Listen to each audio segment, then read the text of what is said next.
Good morning, good evening, good middle of the night, wherever you are in the world.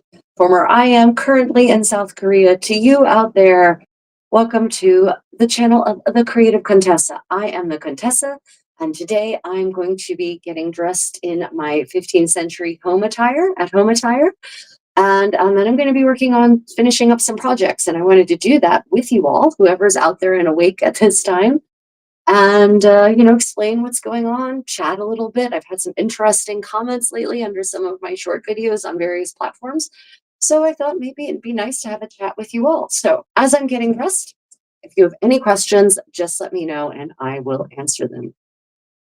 And actually, Hanson, could you please go to the video on YouTube and set it so that only subscribers can chat and comment? Okay, so first off, I am already wearing my linen smock. This is a 15th century style smock. Smock is smokka, as it's pronounced in 15th century English. It is the linen undergarment that is worn against your skin. Men and women wore them. The word in French is chemise.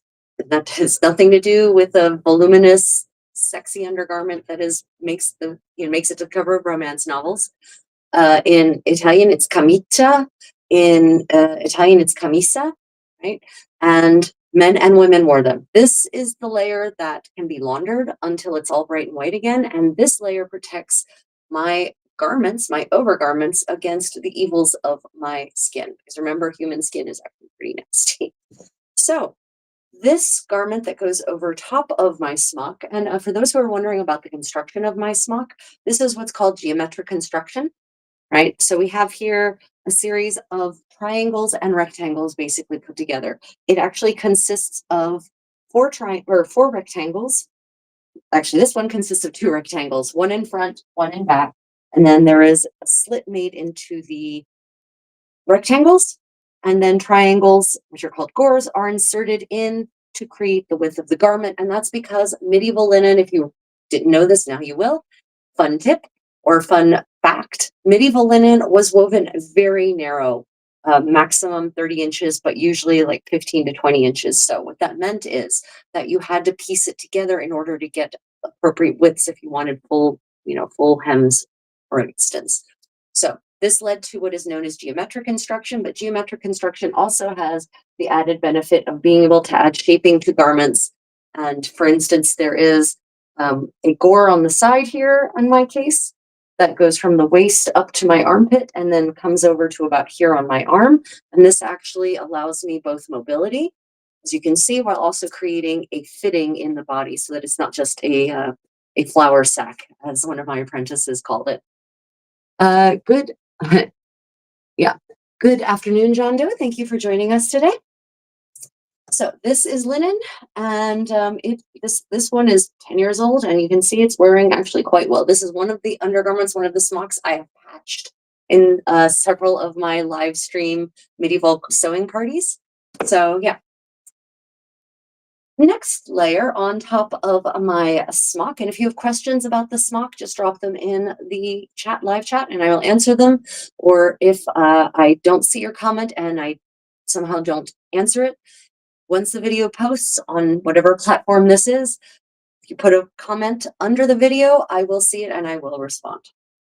Okay, so next comes the kirtle. The kirtle, the kirtle. There's lots of spellings in 15th century English and in 15th century Scots.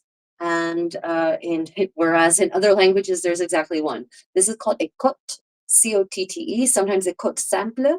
In 15th century French, it is called a gamora in Italian, in 15th century Italian. And the 15th century Castilian word has flown out of my head. But yeah, so this is the next layer. This is not the top layer, though. This is the top layer for today.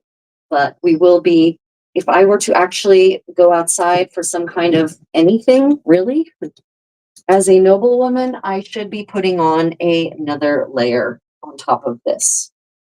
And I might be able to show you what that layer is, but I'm not getting fully dressed today, because today I am getting dressed in the privacy of my own quarters clothing. And I'll be inviting you all to come and sew and craft with me after I've dressed to a certain point. Okay, so this gown is laced up in the front. Gowns in this era for women are either laced in the front or they're laced on the sides. They are not backlaced. Backlacing is a much later invention and it's actually very inconvenient.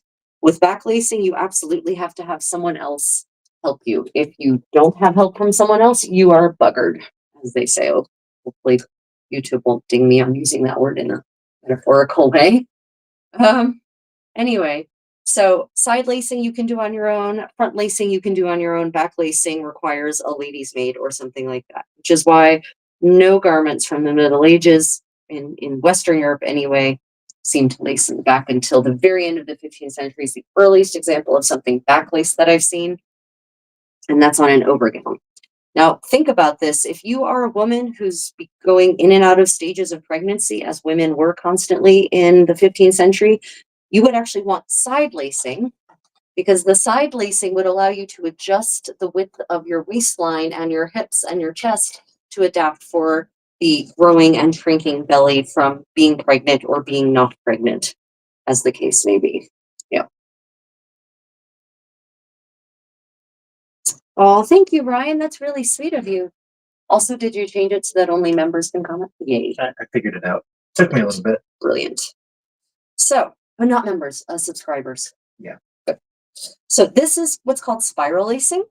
And spiral lacing is called that because you literally spiral your way up the closure. And it's achieved, basically your whip stitching, it's achieved by offsetting the lacing holes. So the lacing holes are not parallel, but they're slightly offset from each other on either side of the lacing. And I'll just come up and show you that a little bit up close.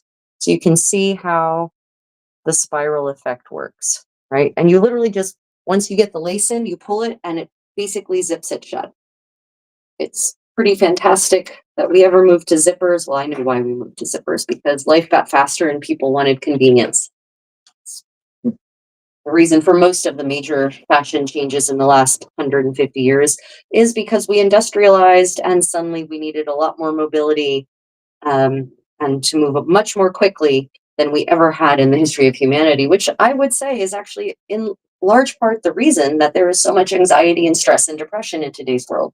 I think we are actually moving too fast for our own brains to actually be able to cope with the speed at which we're expected to operate and get things done. So if you have any questions, just drop them in that chat. If you're just joining, welcome. I am the creative Contessa. I embody a 15th century noblewoman in many of the things I do: medieval crafts, medieval cooking, medieval material culture, dance. And today I am getting dressed in my house attire, and then we'll be doing some crafting together for those who care to watch me do so. If you're enjoying, don't forget to like and subscribe. I know you all hear that so often, but the reality is we creators are dependent upon that.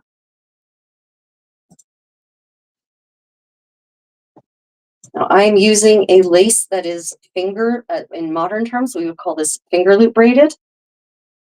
There was no real word for the technique. This lace was just called a lace.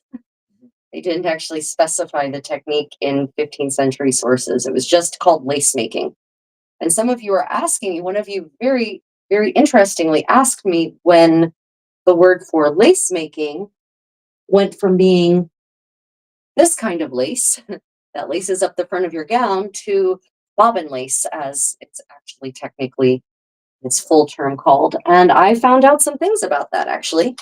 I found out that bobbin lace, first off, it isn't even called lace until, let me rephrase that. Lace, the word for lace actually refers primarily to this kind of lace, right, that you make using finger loop braiding or some other technique up until the end of the 16th century is its primary meaning. Its primary meaning, if you find it in sources, is not for the kind of lace you find around a collar. It seems to be called maybe passementerie, parchmenterie, or something like that, more likely than lace. And I think my suspicion as a linguist is that lace making went from being making, one of the things we're going to be doing today is I'm going to be finishing this lace, right? This finger loop braided lace. One of the reasons it went from being a lace like that to bobbin lace is because basically bobbin lace is just braiding. For those who've never really thought about it or don't know what bobbin lace is, look it up and you'll see that in essence, you're just braiding in a very complicated pattern, a lot of threads. So it makes sense to me that, and some of the patterns even for finger loop braiding, especially the 17th century patterns, because finger loop braiding evolves throughout the centuries, really do look like what many people call lace now, what would become bobbin lace. So it makes sense to me that it would just naturally evolve. The word would just get co-opted and be then eventually as lace making in the medieval sense falls out of favor in favor of other techniques for making laces. Bobbin lace basically takes over entirely as the way to trim your garments.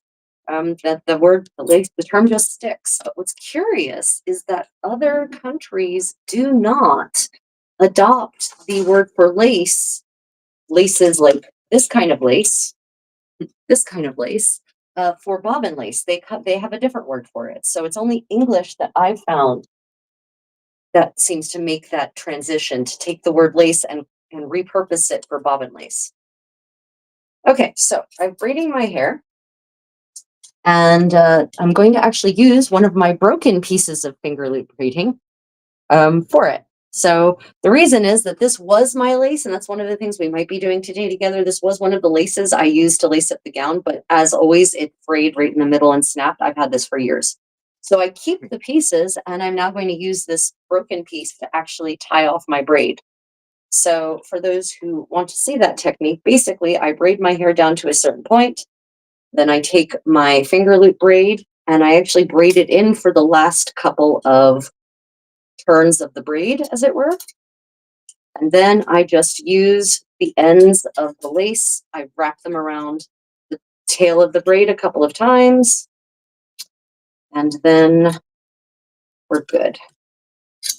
And if you hear any tinkering or whatnot in the background, that's because my condottiero is actually wisely and unexpectedly looking through his harness, you all might know as armor, before he sojourns to the east, or to what is for us the Far East, that being the United States for some of you, or to engage in some forms of medieval combat there. So I'm actually impressed that he's examining his armor before he goes to look for repairs rather than doing what most men at arms do, which is hastily and in a panic address repairs on the spot.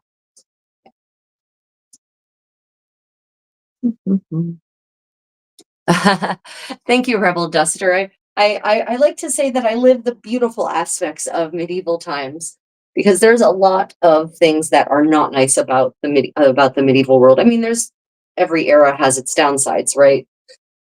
People ask me, if you could, would you like to travel back in time and live in the Middle Ages? And the answer is absolutely not. Not even, not even at the top of the food chain would I want that. It is, I mean, it's in most times before the 20th century are pretty rough to live in, actually, by modern standards. The mores are just so much more violent than they are now.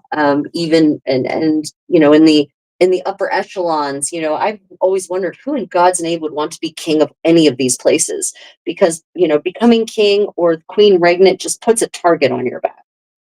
Less so for queens, it seems. They seem to do pretty well actually as queens regnant. But and I don't know if that's because the men were afraid to they didn't know what to expect if they went after them. But kings and or princes, capital P, you've got, especially got in the Italy's, Jesus, you've really got a lot of people gunning for you. And I guess that's just not the kind of life I would want. Lady Volkahar says hi. Who says hi? Volkahar. Volkahar. Lady Volkahar. Oh, Lady Volkahar, thank you for joining us today. If you have any questions, just let me know. I'm now braiding my hair just in two simple 3-strand braids. And that's because I actually have to finish a couple of items I need in order to actually leave my demesne, leave my lodgings dressed in this manner. And I figured I would do that with you. Figured I would get at least partially dressed and show you kind of the way a noblewoman would have probably dressed if she were in the privacy of her own chambers with her closest companions. So I'm inviting you into my close companion world. Okay, so again, I've taken, for those of you who didn't get that from a discussion.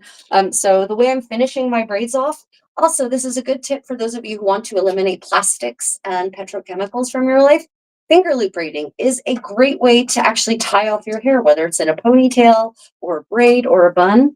And what I do is I take a lace, that's what this is. We'll be making one of these today. Finger loop braid in the modern term. This one is a broken one that I did used to use to lace up my gown. And I braid my hair most of the way down. And then when I have a couple of turns left, I take my lace, split it in half, and I actually braid it in with the strands another couple of times. And then I use that to tie it off, and then it won't fall out. It's, basically you have to actually untie it. It will not just come out on its own. And I think I actually did a short on that if you want to see the technique demonstrated more up close. There is a short. If you go look on Medieval Braid or something like that, it should bring up a short on my channel. You want to see the detailed version of that. All history is made up. We just hope that it's accurate. Yeah, no, that's so true. I keep telling people history is a living and breathing field because we keep finding more sources that tell us more about the history and that correct misunderstandings of the past. And even then, you have to trust the sources that you find. Humans are humans, chroniclers are human, and chronicles will absolutely augment, ornament, and prevaricate outright, depending on the purpose. So, yeah. Can you pass me my box? Yes. Right. Okay. So I am, so this is the at-home ensemble sans chapeau, sans couvre-chef, because I need to actually fix my couvre-chef. So here is the kirtle. You see, this is actually wool. No, it is not hot. This is not broadcloth. So broadcloth would be finished in a much different way. It is a tabby weave though, but it's not broadcloth. So it's actually, I can see the cats. Oh, look, the cats have been clawing on it. That's great. Thought you had it hanging up in there and they Did they really? Oh yeah. Fantastic. So my cats love wool. And we have wool tapestries, wool replica tapestries like this one behind me, and they use them as a climbing tree. Isn't that great? Anyway, this is the kirtle. It is not hot. I've worn this in Thailand in really hot and humid conditions, and it's perfectly comfortable. The linen helps with that, right? Remember, the linen allows your garments to breathe because linen's natural properties are evaporative cooling. So it will actually the moisture will actually go through the linen, and then evaporative cooling takes the heat away as it evaporates the heated fluids from your skin. Okay, so questions about the kirtle. Now this is I'm only 2 layers into a 3-layer ensemble, but I'm not going to put the gown on right now because honestly, the little storage apartment in which I'm currently staying isn't really big enough for the overgown. The gown, the guna, as it would be called in 15th century English, it has a long train and it would train halfway through this room. So I'm not going to do that. Also, I'm about to work on some projects. So I want a little more mobility and flexibility. So I'm demonstrating to you a noblewoman in her cash outfit. And I will be putting something on my head, but the thing that I'm going to put on my head, well, one of them is visiting the laundress at the moment. And the other is this. The other I actually needed to fix because the laundress was very violent with it, shall we say, and the inner lining came loose and got all bunched up. So the thing that makes the brim stiff got all bunched up. And now I've had to actually open up the seam in the front like this so that I can actually fix it. So now we're going to proceed to the fixing things part of our session together. Are there any questions about getting dressed in, I'll say, half dress? Because honestly, I should also be putting on stockings and there'd be shoes, but I'm not going to bother putting on my shoes inside. This is Korea, after all. We don't wear our shoes inside. Yeah. So, and you'll see how this works once I take the million pins out of it, because right now it has, well, a million is real exaggeration, but there's 30 pins in it right now, forcing it to be flat again. So let's go ahead and, I just realized I left my bentwood sewing box over there, so I'm just going to go grab it. I'm still here though. It's a small apartment, remember? Okay. Bentwood sewing box. So for those who haven't seen my bentwood sewing box, This is a bent wood box, very common medieval storage technique. And I should grab myself a pillow or something, or a chair, pillow. Yeah, yeah. Right. And I actually bought this one at IKEA. Yeah. So this is a fantastic option for storing, say, your sewing belongings. Very authentic method to do so. Oh, thank you, Rebel Duster. I really appreciate your support. So now we're on to the sewing portion of things. And then after we do the sewing portion, I will be doing some finger loop braiding. So some of you watched my finger loop braiding thing last week. And you watched me get a little frustrated is the wrong word, baffled maybe, because I couldn't figure out why the thing was turning into a tube. It was this one that I made, right? So we made this last week and it turned into a tube and I couldn't figure out why. Well, I figured out why. I went back and actually read the instructions fully and entirely and carefully instead of doing what I usually do, which is imagine that I know what I'm seeing. So I figured out what turned this from a flat braid like that into a tube like that. So we're going to fix that because I've got a second one that we also started that needs to be finished. So I'll be able to make this one a flat braid. What's interesting about this though, is that it is actually, because the loops were so long, it's actually long enough to be a cute little belt. If you would like, a nice fashion item like that, not bad. So we'll be finishing this up also today. But first I really feeling naked. So I need to at least put a hat on my head of some sort. Okay, so what we're going to be doing therefore, let's see if the camera works for this. I'm going to move the camera closer. I'm going to lower you guys down. And we're going to do some sewing together. Okay. There's the opportunity to put this in the back of my arming fur setup. Oh, I could have. Yeah, I guess so. But when you launder it, it's good. I wouldn't. Oh yeah. No. But I'm already sewing it. I'm not taking it apart to do it again. Yeah. Okay. So what I'm about to do now is actually, you see all of these millions of pins. Yeah. I'm going to make them irrelevant. So what I need to do actually, when I made this, and for those who want to learn how to make one of these, the so-called milkmaid's coif, the thing that makes everyone who comes on this channel ask if I'm a milkmaid, or excuse me, do I churn butter? Am I from a handmaid's tale? Am I Amish, right? So then the garment that makes you all say that, which I think is actually super cute, by the way. I'm going to be teaching a workshop on this, and it's going to be a pay as much as you can workshop. So check out the creativecontessa.com. I'll be posting it there once we figure out exactly how to do the pay as you will thing. Because I know that times are tough. People come from different socioeconomic environments, and I still do want to share and teach you how to make this wonderful thing, but also this is how I make a living.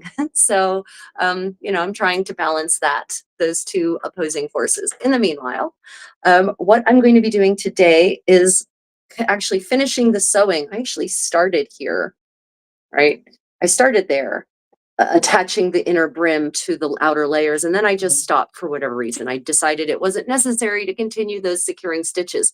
Well, guess what a modern washing machine does to things like this? It turned it into a little lump of linen inside the layers of linen. So we're now going to fix that. I'm going to go ahead and put down a line of stitching to secure and see the inner brim there, the inner layer.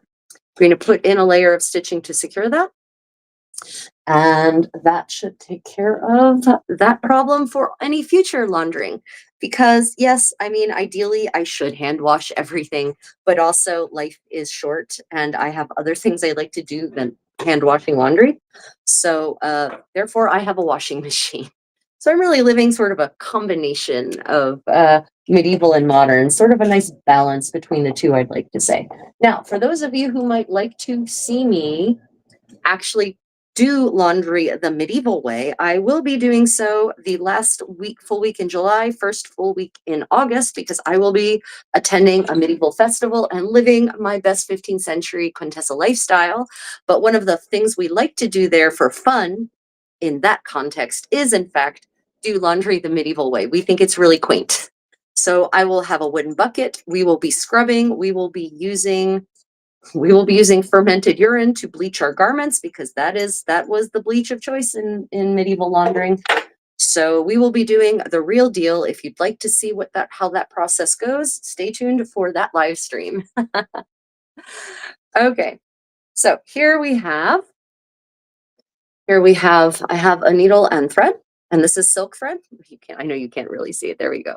There it is. There you can see it better that way. Needle and silk thread and wax. Pass me the wax. Okay. Beeswax. If you've never hand sewn before, remember that you must beeswax your thread. So the reason that you must beeswax is because if you do not, your thread will knot on itself, and also the beeswax protects your thread from wearing away. Goodness gracious. Thank you. Because unlike a sewing machine, you're probably saying, for those of you who do sew with sewing machines, you're probably saying to yourself, well, why do I need that? I don't wax the thread on my sewing machine. That's because with a sewing machine, the thread is only going in once. With hand sewing, it's going in and out and in and out and in and out, and it's wearing away. So we need to prevent that from happening. So beeswax is the way to do that. Beeswax also prevents the thread from knotting on itself. I mean, not entirely. It makes it happen less often, shall we say? Yeah. Unless you're me. Apparently, unless you're the condottiero. Okay, so I'm just going to aim this down so you can actually see what I'm doing. Right, you can actually see what I'm doing. Yeah, so we're going to be doing stab stitches, and stab stitches look like this. I know it's white on white. I must be joking, but I think you can all see that anyway. So we're going to be doing stab stitches, and they're called that because you literally stab in and out and in and out and in and out, working along the fabric. So that's what we're going to be doing here. Twitchy witch. Oh, so wonderful to see you. Thank you for joining me. Medieval laundry sounds like a fun time. Beating the fabric in a river. So we will be using clean water, not from the local river. The local river where this event is, Penzic is held in Western Pennsylvania. And for those of you who know anything about Western Pennsylvania, or maybe you don't know, I will explain to you why you should never use the river water from Western Pennsylvania. I did once, exactly once. And I therefore had afterwards an orange smock. Because the soil there is very iron rich, because that's steel country, guys. There's a reason it's steel country. So the soil is very iron rich. It is the water that leaches, that flows in the streams, that is in the lake, that comes out of the pipes even, is so iron rich that it oxidizes and the water turns orange itself. So I will not be using the river water. We will, however, be using rainwater that we collect.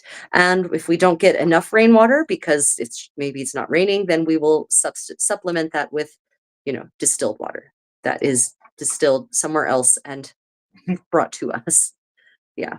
But we will have a beautiful wooden bucket or two, and we will be soaking it and scrubbing it and beating it and laying it out on the beautiful grass to take full advantage of the bleaching effect of grass. I've learned, let me tell you, one of the fascinating things about doing medieval living history is all of the science that I actually get to learn when understanding why people did things the way they did them. And one of the things I learned relatively recently in my journey, actually, is that grass is key to the medieval laundering, or the pre-modern laundering process, not just medieval, because grass actually is part of the photosynthesis process. Grass emits peroxide. And the peroxide helps bleach the things that are actually on it.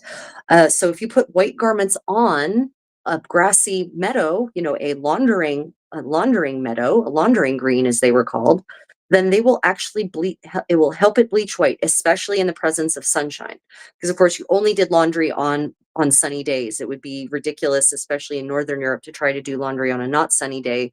Your things would just molder, would be disgusting. So they would lay these white sheets and white garments out on these laundering greens, and the sun would beat down on them and help bleach them black to white, while at the same time, the peroxide that's being emitted by the grass helps bleach them from underneath. So it's a double effect. Like, pretty cool. You yep. So I'm very excited to take advantage of the fermented urine that we will be producing ourselves in the most natural way. Um, hey, you know what? If you're into living history, you can't be squeamish. You just can't. But hey, it's got to be better than the synthesized stuff you buy in plastic bottles, you know? So we will be doing the full thing. You will get to see us and the expressions on our face as we're dealing in these not particularly wonderful smelling things. But there is a reason that laundress that lavandière, the French word for laundress, is also the word for lavender, the flower, the beautiful, sweet smelling flower. And that's because as part of the laundering process, you would add lavender to your washing mixture so that it would actually not smell quite so bad. Twitchy says, yeah, I was joking, but it's very true. I actually have to do something similar because my landlord refused to put in a washing machine. Wow. 100 days over a bathtub and sunlight drying. I mean, I would absolutely love to have a nice river into which I could work, like, seriously. And there is a stream at Penzic, but it is, yeah, I would not even go into the stream in any clothes that mattered to me at all. So, pepperminty freshness asks, wouldn't fermented urine dissolve natural silk thread from ammonium chloride? I Okay, so it certainly is not something that has happened. I mean, it shouldn't, how to phrase this? Ammonia that's produced from fermented urine should not be concentrated enough to have that effect.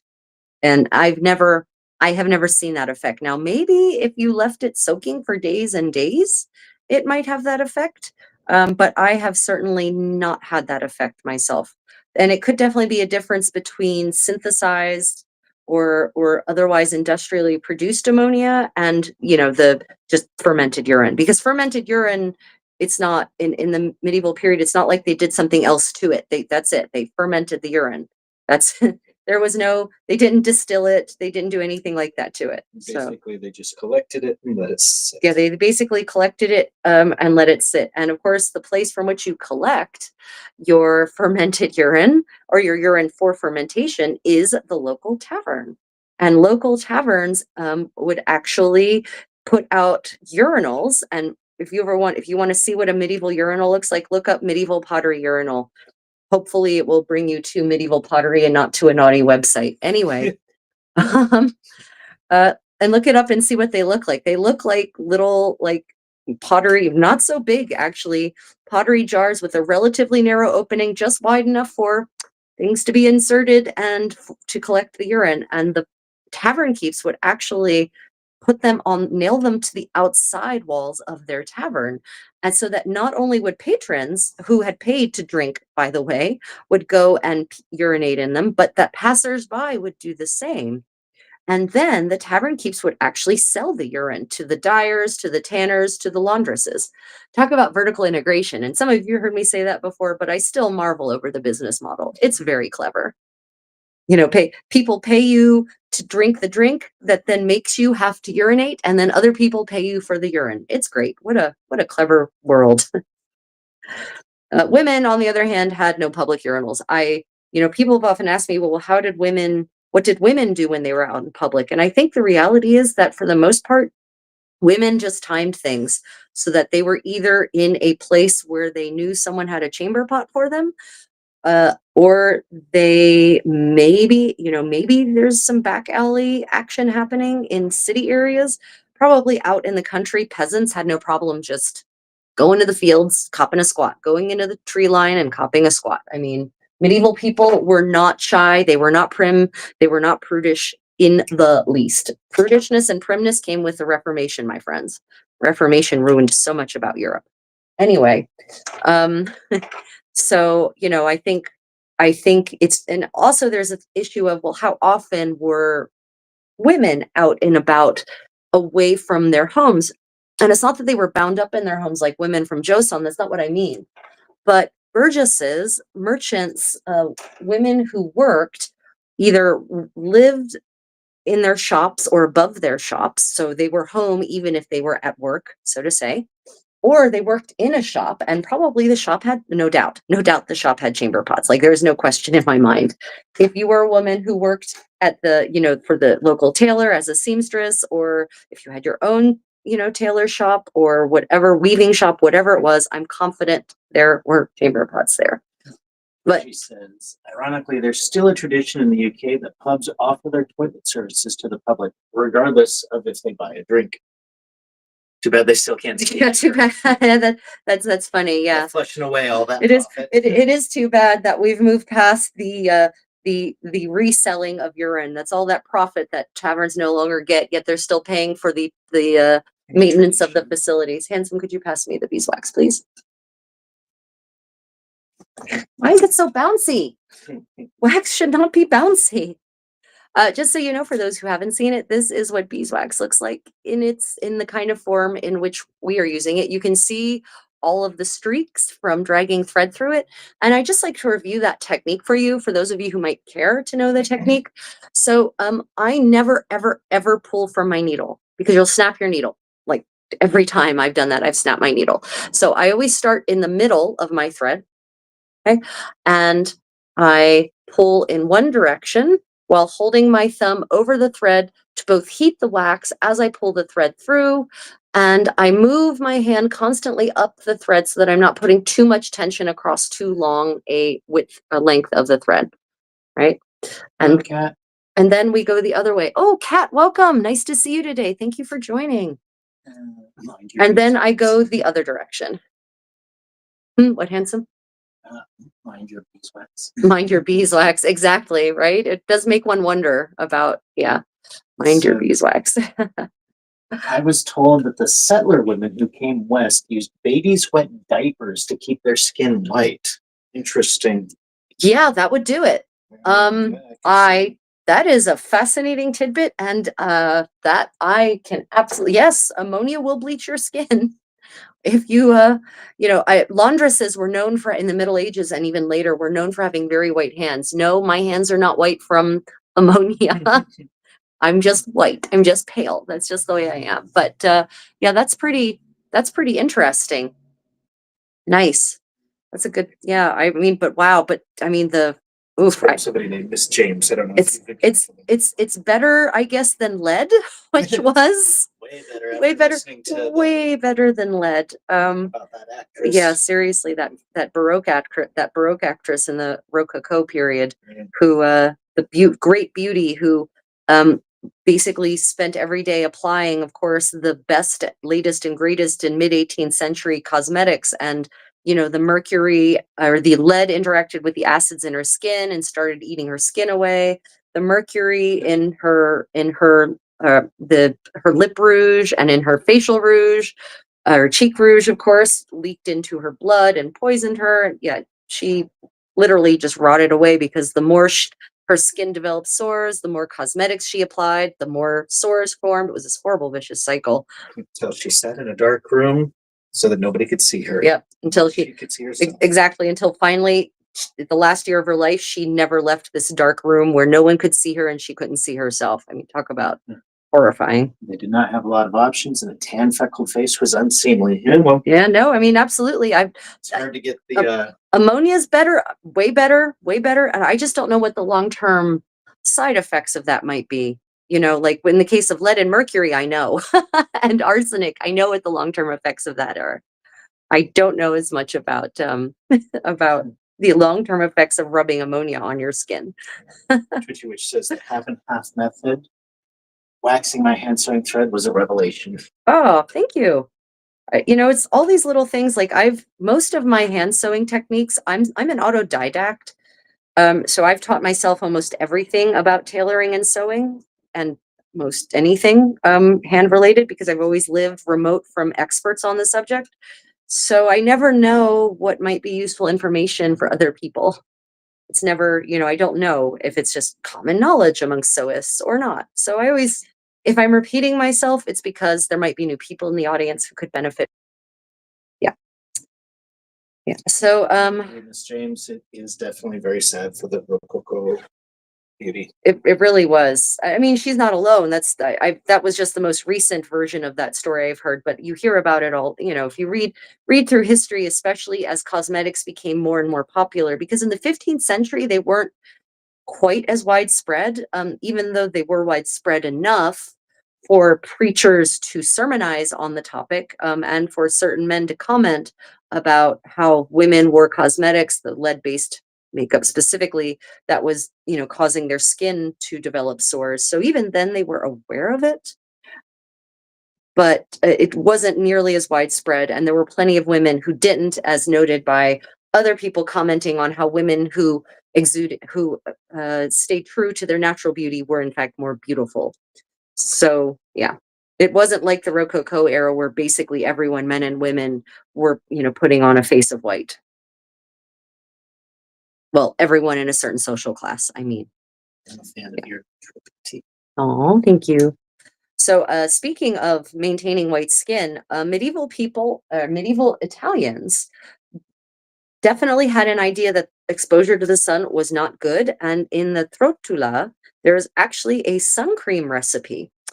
Unfortunate, and it's actually pretty much like a modern all natural sun cream in that it's just it's olive oil and a white and a white mineral powder to to physically block the sunlight. Apparently the women of Salerno, the Salernitan women, were famous for this. And if you know where Salerno is, you'll know why that particular region might be particularly known for women protecting their skin.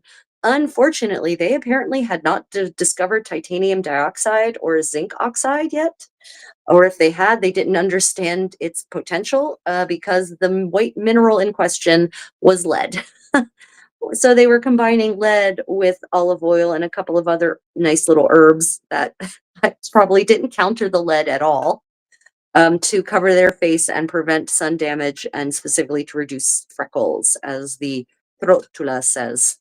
Which he says, fun fact, the lead powder isn't actually dangerous by itself. It's when it mixes with the oils and stuff that it breaks the skin barrier. Right. Yeah. No, that's a good point, Twitchy Witch. Or if you inhale it, it's also really bad if you inhale it. But yeah, no, it's right. And that's one of the things that happened to that poor actress whose name is completely escaping me, is that the oils in her skin, combined and just made this horrible concoction that then of course absorbed in even more when you've got open sores. Turned It's into like, an acid and actually. right, yeah, exactly. It turned into an acid and ate away her epidermis, basically. At the very least, the top layer of her epidermis, if not maybe going down into the epidermis itself. Yeah, really scary stuff. Image, Voldemort. Okay, so I have now. I'll show you what it looks like on the outside. I actually went with a whip stitch because it's really awkward to try and do a stab stitch inside of the lining.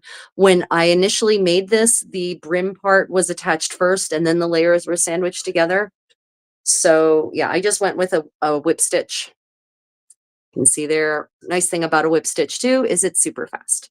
And again, I forgot to wash my hands right before sitting down and working with this. So this white thread is now pretty gray, but that should come out in the launder. So now I'm going to remove all of these pins, and then we're going to see what else might need to be done. And then I will shut her up, as the surgeons say. Close her up, not shut her up. I will close her up, as the surgeons say. I don't know where my pin. You know where my pin tower is? It's the one with the gold thread. So for those of you who don't know what a medieval needle or pin case looks like, this is a replica medieval needle case. Right. So this is this is by Billy and Charlie, by Billy and Charlie's finest quality pewter wares. I mean, they are fine quality, but that's their own name for themselves, basically. And this is a replica of two pieces, actually. The lower piece and the upper piece were found in different spots. One was found in London, one was found in the Netherlands, I think in Delft or Rotterdam, but don't hold me to that specific location in the Netherlands. And yeah, goes together. And some of these that they found multiple of these, they actually found needles and pins in them. So they know what they were used for because they found the object that should be contained. What's neat about this is that if the strings are going the right direction, which they're actually not, is that they should actually be strung this way so that they can hang from your belt. Hangs from your belt. No, they came like this. I have to tell Billy and Charlie they need to put it the other way, because right now it hangs like that, and I really feel it needs to hang the other way. Anyway, you can hang it from your belt, and then you have your tools right on you. And if you look, sometimes in the 15th century, you'll actually see women, noble women, even with one of these attached to their belt. If you look closely, specifically to the demescent girdle that goes over the kirtle, not the big fancy belt on the outside. And it's surprisingly inexpensive. So yeah, no, this check was 'em out. this was not expensive. I'm thinking $20 or something like that. 15 or $20. Well worth it. And I mean, I've had the other one I've had for 25 years, and it has traveled the world.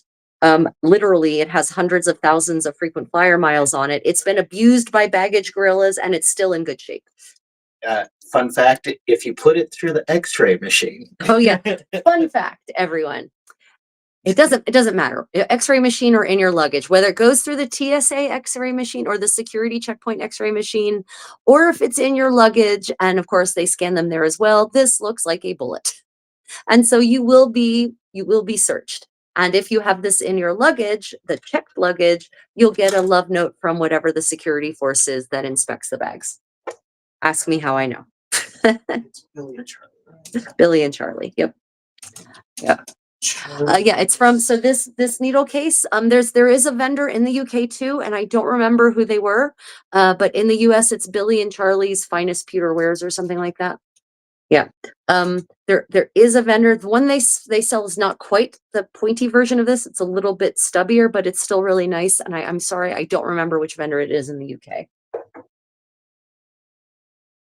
Oh, I wanted to let you all know, I'm not wearing any rings today. Because I took a shower. Right. Okay.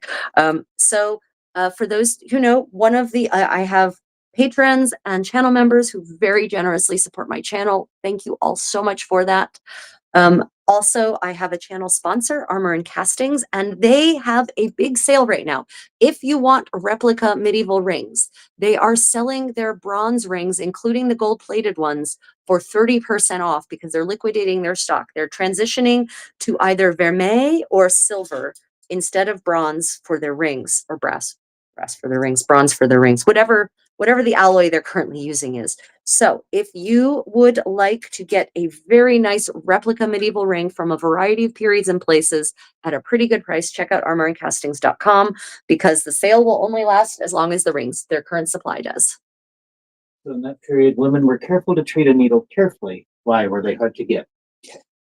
Well, they were kind of expensive. Yeah, needles, so remember that objects like this, a needle had to be handmade. There was no factory production method. So I mean, they did have ways of sort of assembly lining the process, but after a certain point, there's only so much assembly lining you can do. So making a needle like this involved a lot of labor, so they were not cheap. And there's a reason that the term pin money is a term for a woman's pocket change. And that's what we would call pocket change, but it wasn't pocket change. It was actually a line item in the expense accounts for men and women to have enough pins to pin their garments together, because pins were not cheap, and they went through them because, like pins do now, pins fell out then, but they desperately needed them for their garments to actually pin all the different layers in place and pin on the headdresses and the veils and the badges and the pendants. So pins were not inexpensive. Needles were not inexpensive. James says hi from Australia. James, thank you for joining us today.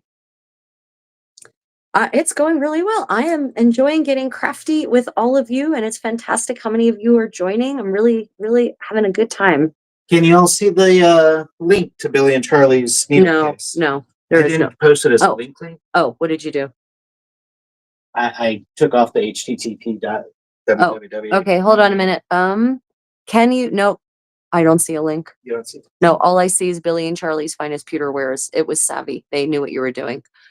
So yep, just look up Billy and Charlie's Finest Pewter Wares. You'll see it. Yeah, YouTube doesn't allow you to post links because it used to be that people were posting links to really nasty sites. Yeah. So what is it? Is everyone else, what is everyone else working on? I'm just putting back together my, what you, some of you have referred to as my milkmaid coif, even though in the Middle Ages, it was not just the milkmaids who wore this. And I will repeat one more time, or at least one more time. I am teaching a workshop on how to make this style of coif from beginning to end, this couvre-chef, this kerchief, from beginning to end, all the basic hand sewing techniques, how to cut your fabric in a way as to get a laser fine edges, all the basic stitches, how to put it together, how to size it. We will be doing that. It is a 3-session workshop, 2 hours each, and it is going to be a pay what you will model. So, you know, if you can afford more and you wish to, you may pay more. If you, whatever you want. If you do not have, you know, the financial resources right now, no problem. Pay what you can, and if it's nothing, that's fine too. Yes, I do this for a living, but I also don't want my skills and knowledge to be inaccessible to those who would benefit from them, but can't necessarily afford to financially support me. So I'm trying this as a new way of teaching my workshops. And if it's successful, if I can in fact make a living from it doing this, then I will keep doing it in that way. And the nice thing about this workshop, it will not be live streamed. It will be a Zoom event. So that means we will be able to focus. I'll be able to see you and talk to you. You can show me what your progress, and I can give you tips and feedback in a more direct manner. We can see each other and like talk using our voices instead of me just using my voice and you using your fingers. So yeah, so my workshops are all via Zoom. They are not live streams on YouTube. So I will let you know when that goes live, where my event app for my website is acting up. So the developers are working on it to get it to stop acting up. I will let you all know when it goes live. For those of you who want to register for it, the dates are for the 3 sessions are the for my Asia time people or my Australia time people. They are going to be 7 a.m. Seoul time, June 8th, June 15th, and June 22nd. Or if you are in the Americas, then and or Europe, it will be June 7th, June 14th, and June 21st. It will be 6 p.m. New York City time on those 3 dates. So all sessions will be recorded and posted in a private access so that if you can't attend one of the sessions, or even if you can't attend any of the sessions, but you still want to take the workshop, you can watch the recording at your own leisure. Or if you just want to repeat or review something that we did in the workshop, you can rewind, repeat as many times as you like with the recording. Read your comments. One good one from Twitch. Okay. First up. Okay. My collar was a huge success and anxiety was defeated, at least in that arena. Ah, so glad to hear that, Twitchy. That's fantastic. Let me see. Later, I'm making a veil and wimple for a friend because hand sewing is fun, right? Hand sewing is the best. Don't have to worry about sewing through my finger as I have so many times on a machine. Oh, Twitchy Witch, awesome. I'm excited. I'm excited to actually get to see you in person. That's so great. Wow. This got even better. Some of my apprentices will be there, so you'll get to meet some of my dearest companions who've served me and worked with me and inspired me themselves over the years. So yeah, I'm pretty excited about this format. I really am. Let's see. Did I see anything else? No, that's peaceful. Okay, great, fantastic. Let's see, what else? What else? I have been making really great progress on my Condottiero's new farsetto based on Diego di Cavaniglia's. So a pretty different pattern actually from the ones I've made before. And I'm excited about how it's turning out. I'll be hopefully maybe publishing part 1 in that project vlog series here in the next month. So I'm pretty excited to actually make a new farsetto. It's what you might call a doublet in English or a pourpoint in French. I finished making mine. And yeah, we finished putting it back together. The old one that I made many years ago, we took apart to take a pattern from it, the sort of 1450 version. It's back together. So we're pretty excited about that, even though it is very well loved. So this is, conventionally, this is a man's garment in the 15th century, but you do you, boo. I have one for myself for engaging in 15th century style fencing when I'm training anyway. Yeah, so this is what it looks like. And you've got your sleeves, your upper sleeves, and then the fitted lower sleeve like this. And then of course the skirt, as in quotes, skirt has the holes for lacing your hosen onto, and also your armor, your leg harness. Right, so it's called a farsetto because it's padded with farsa is the Florentine word for the padding that goes inside of this. And of course, it has a nicely padded chest to create that manly rounded look that you see that's so popular from the 14th into the 15th century. And arming points on the shoulders Oh. for armor. Yeah, so it's got arming. It also has holes in the shoulders for arming points. It should have some here in the sleeve somewhere too. In the elbow. I mean, and in the elbow, but we should eventually, once you get your actual harness, you'll want to put some in the upper sleeve. Oh, Because that's where they lace into. We'll Yeah, do more. so we're excited about that. That's actually done in time for my condottiero to go and engage in deeds of arms in Western Washington State. Be there this weekend. Yeah, you'll be there in less than a week. So crazy. Let's see, what else have I got going on? I would like to have a new so-called Burgundian gown by Penzic. So, end of July. Should be no problem hand sewing everything, right? There's only like 30 meters of seams. Not to say nothing of the amount of hemmage that there is. Yeah, hemmage. I don't know if it's a word. It is now. You're linguistic. Spread it. Spread the word hemmage, my dear friends. Okay, so here we have, I guess I should, before I close her up, I need to make sure all pins are removed. How many of you have closed up a garment and left pins in and found them with your person? I have. I found them on my clothes too, not just yours. Stop. Yeah, but I'm the one that's terrified of needles. Yeah, well, you know what? You make your own clothes. There's more. You can control it better, huh? I make my own clothes. I get to stab myself. And there's a couple of spots where stitches have worn away and popped. So I'm going to go ahead and before I close her up, I'm going to go ahead and take the opportunity to fix that now. And this was whip stitched. And so I'm going to whip stitch it again. Whip stitch, as I think I've said, I know I've said, is the Swiss Army stitch of the Middle Ages. It is, honest to God, it's my go-to stitch for most everything these days. Why even bother with other stitches when the whip stitch can really do it all? It slices, it dices, it holds things together. Yeah, Twitchy, there are some good upholstery fabrics out there for the doublets. You make one for yourself. What's her comment? Their comment. Oh yes, what's their comment? Thank you. Really want to make one for myself. The doublets are just the absolute best. Yeah. Specifically in a heavy black linen or likely an upholstery fabric. Yep, and this is why you use colorful glass head pins. Yeah. Yeah, I guess if they're not pure metal steel pins like mine with thin and with delicate little heads.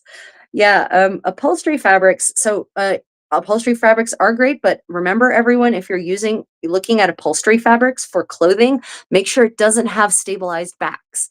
Stabilized backing is rubber, and that will make it so very uncomfortable for clothing. You will die. You will wish to die. You will be so hot and so sweaty. So just make sure that if you're going to do upholstery fabric, great. Especially there's some really fantastic silk and hemp blends out there for upholstery fabric.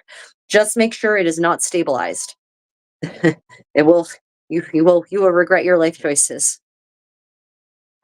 Alex, why does she stream from the 1500s? I think the question is how, since I don't know the technology in the 1500s. I'm streaming actually from the 1400s.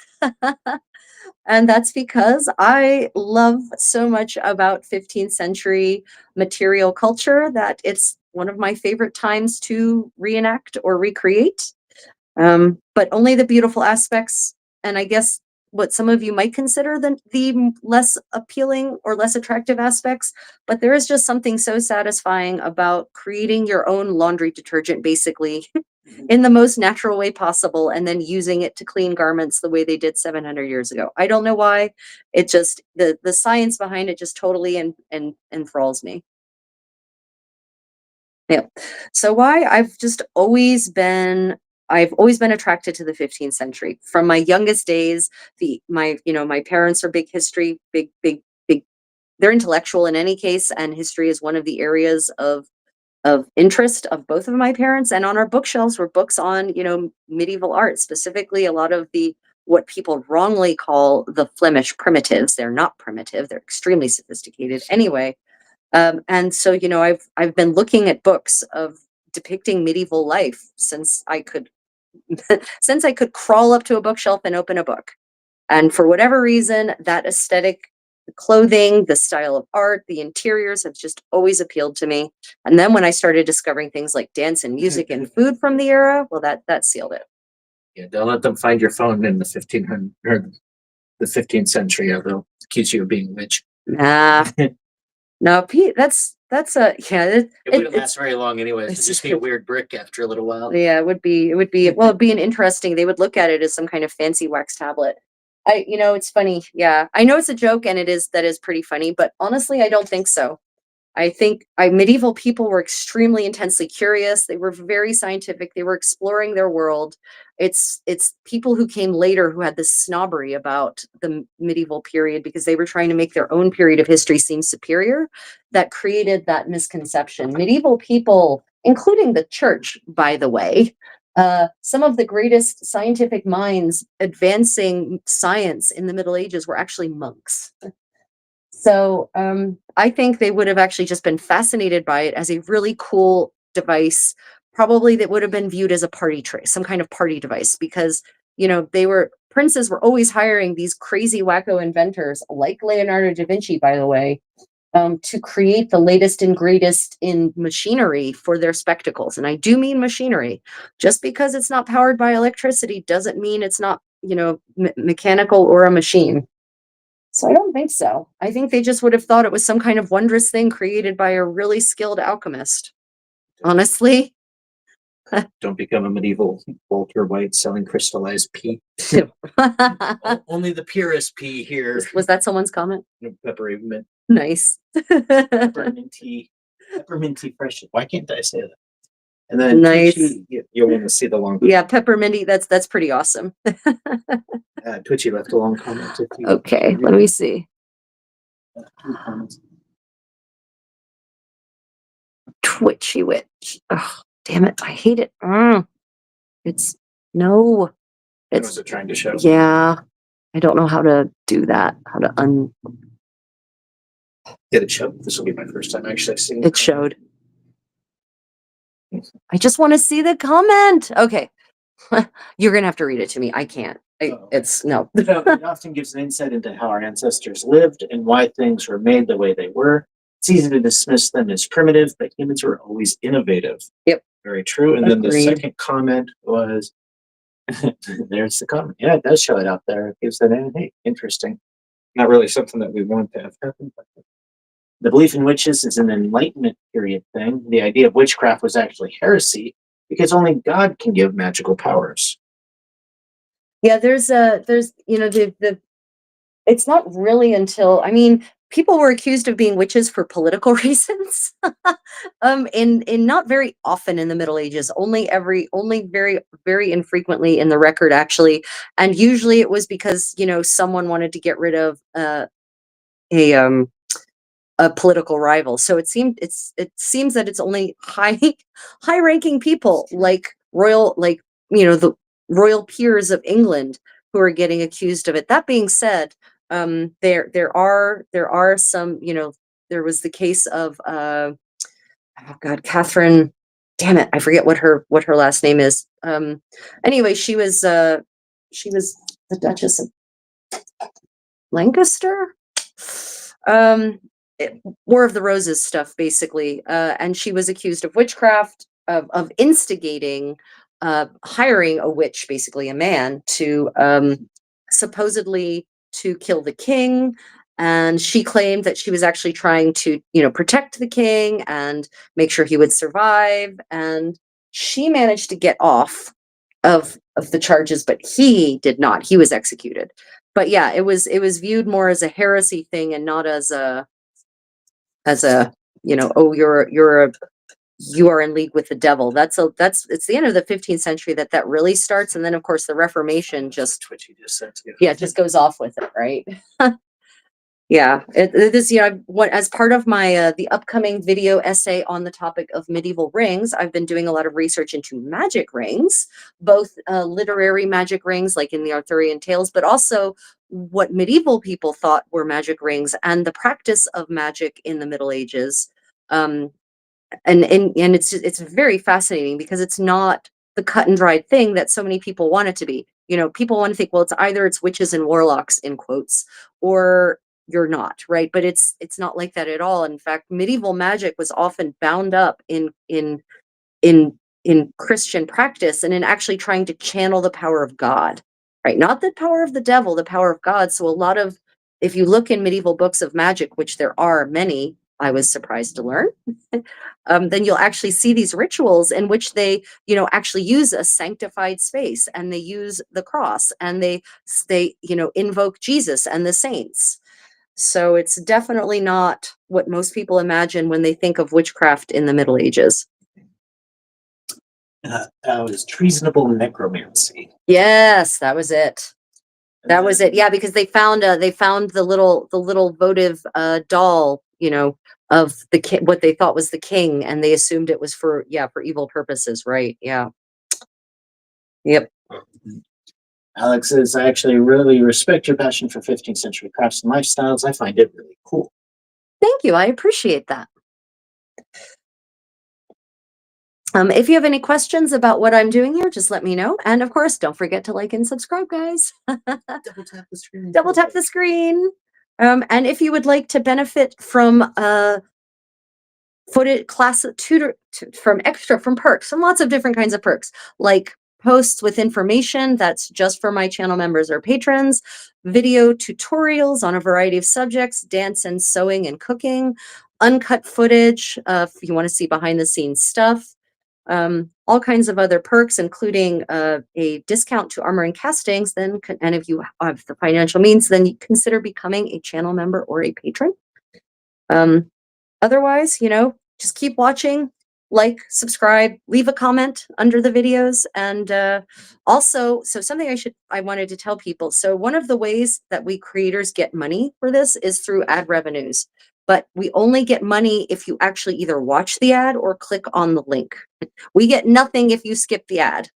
So, you know, we don't get a flat amount of money from YouTube for this. They pay us nothing unless the ads get engagement, unfortunately, or if you're a channel member or you hit the super chat. But otherwise, we get nothing from YouTube. Twitchy says a lot of magic is ritualized worship. You know, Yep. As I said, only God could give magical powers. Yep. And often medicine was a mix of magic and physical practice. Yep. Genuinely fascinating. It really is, Twitchy. It really is. Twitchy Witch, sorry. I tried to first name you, and that doesn't sound good if I call you just Twitchy. Twitchy Witch. Twitchy Witch definitely sounds better. It's like there's a reason you're twitchy. You're trying to conjure things, you're trying to be busy, you're out there, you know, making nice potions to help people heal instead of just twitchy because.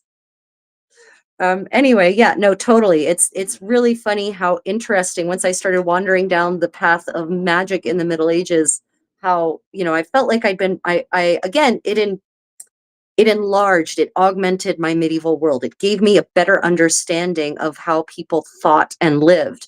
Because it isn't just, you know, people think, oh, well, it's just the poor or the lower uneducated classes. No, no, no. No, no, no, my friends, it is absolutely not. In fact, the practice of magic was considered to be something that needed to be undertaken by educated people. In if you read these manuals of magic, right? Who else is going to buy their books? Yeah, who else is going to pay to have a book calligraphed and bound? You got a new commenter, Okay. Alina Adler. Oh, Elena, lovely to see you. Welcome back. a lot of Christian TikTokers do witchy practices like my cursor's in the way, protecting doorways and door seals, but Christian flavored, Christian description. That's Twitchy, which says YouTubers deserve better. Unionize for influencers. Yeah, seriously. I mean, you're not wrong. We should unionize as influencers. Twitchy says Twitchy is fine. I guess I'm always busy making things for people. I mean, as a fellow Twitch, I understand. As a fellow Twitchster. Yeah, we do deserve more. You're right. We should unionize. Watch my channel gets demonetized because it picks up me saying this. Yeah. Yeah, you're absolutely right. So, it's funny how one of the things that a lot of Protestant denominations have eliminated from their practice of their faith is ritual, right? They've almost entirely eliminated the ritual and especially the formality of ceremony. And they've tossed it away as being unvaluable. And the reality is that I don't understand how anyone can experience a concept as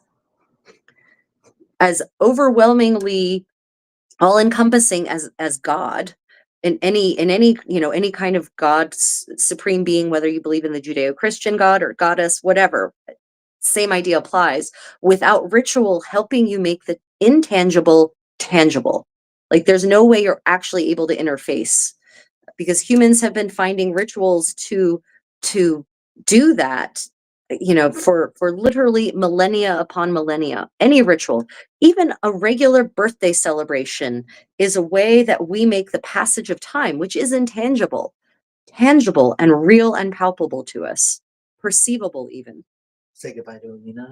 Oh, bye, Alina. It's 5 a.m. Oh, thank you for joining in for the time you could. Sleep well for whatever time you have left. Don't worry, there will be more. I appreciate you chiming in when you did.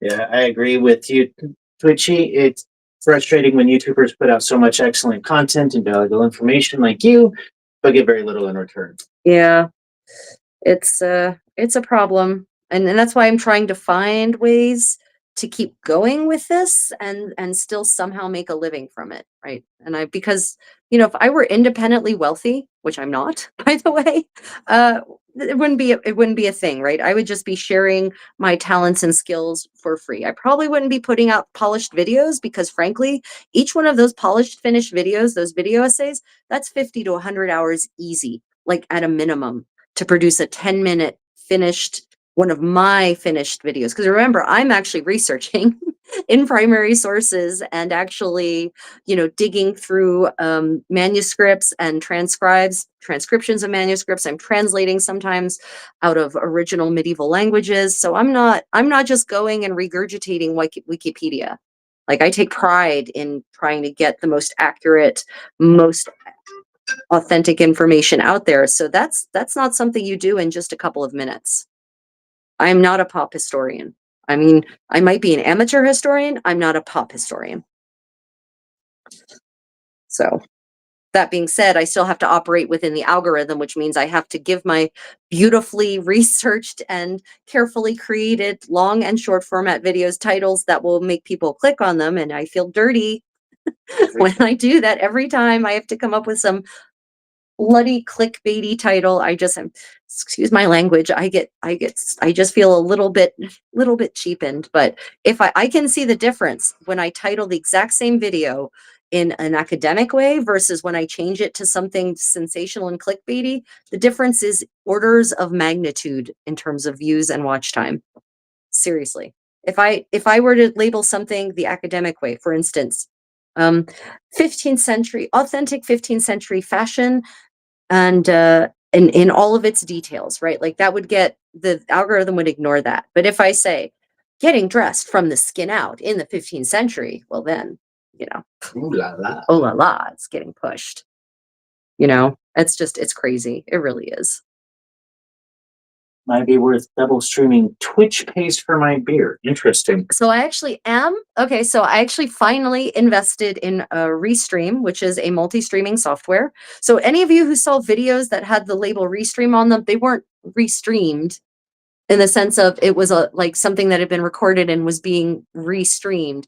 That was through Restream. I was using the free version, which put its watermark on it. Anyway, I've now paid for it because I tested it out. I've decided it's worth it. I'm paying for it. I believe in paying for the software and apps that I use. I absolutely do. I don't believe in this free economy. I think we should pay for things we use. Anyway, I'm actually also streaming to Twitch and TikTok right now. So this is the first time I've streamed to Twitch in a very long time. So we'll see. Yeah, I did. Well, remember we 2 years ago when we were doing the dance recording back at the governor's palace downtown here. We streamed to Twitch. Yeah. So I'm testing it out to see if I can actually cultivate a community on Twitch as well. I'm trying it out. I can stream to 3 different platforms at once. So currently we're TikTok, Twitch, and YouTube. So yeah, we'll see what happens with that. I know Twitch is conventionally used for, game playing, or has been conventionally used that way, but maybe I can tap into a new market there in the Twitch world. To get all the gamers playing, what the hell is that game called? Kingdom Come. Oh yeah, Kingdom Come Deliverance 2. Oh yeah, Kingdom Come Deliverance 2, man. So this is live action Kingdom Come Deliverance 2. Right. We are the live action version of Kingdom Come Deliverance 2. I am dressed how Teresa should be dressed. Not that weird thing she's wearing where I don't know how her breasts are still inside of her girdle. and no smock. I mean, really, that's it pisses me off what they did to some of the women in that, like, just horrifying, the sexual objectification, inauthentic sexual objectification. So frustrating. Okay. Chris says, hi there. Hope everyone is well. What are you making? Hi, Chris. Welcome. Thank you for joining us today. I am working on what some people call affectionately, hopefully, my milkmaid coif. I needed to do some repairs to it. I put it in the laundry and the laundry machine had its way with it. So I had to pick it apart and smooth things out and tack things down.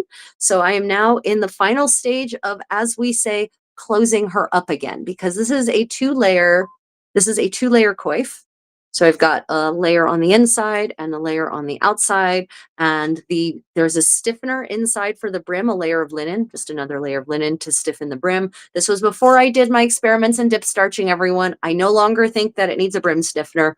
All you need is some starch. Anyway, so I had to open it up through the front seam here and go inside and smooth out the linen brim stiffener, and then I tacked it down, which you can see here. I whip stitched it onto the lining, and so now we should have no more issues of that coming up and bunching up and causing chaos. That's my hope. So I'm now just doing stab stitches to the front of the brim to, as they say, close her up. Back in Time says, as a reenactor in the UK, we live and work medieval weekends, and it's all for love and to keep history alive. We don't get paid. And we do things like that too on occasion, but Yep, it's nice to get paid for your... Yeah, it's nice to be paid when you've invested tens of thousands of hours in a skill. So here's the reality. And I certainly have done living history events. Most events I do not get paid for at all. In the slightest. I pay large amounts of money to go to them. I do weekend events or 2-week-long events, as I'm going to be doing at the end of July. I used to be a professional translator, and I invested tens of thousands of hours, tens of thousands of hours to become a very good professional translator. But AI and translation apps, etc., have literally killed my career.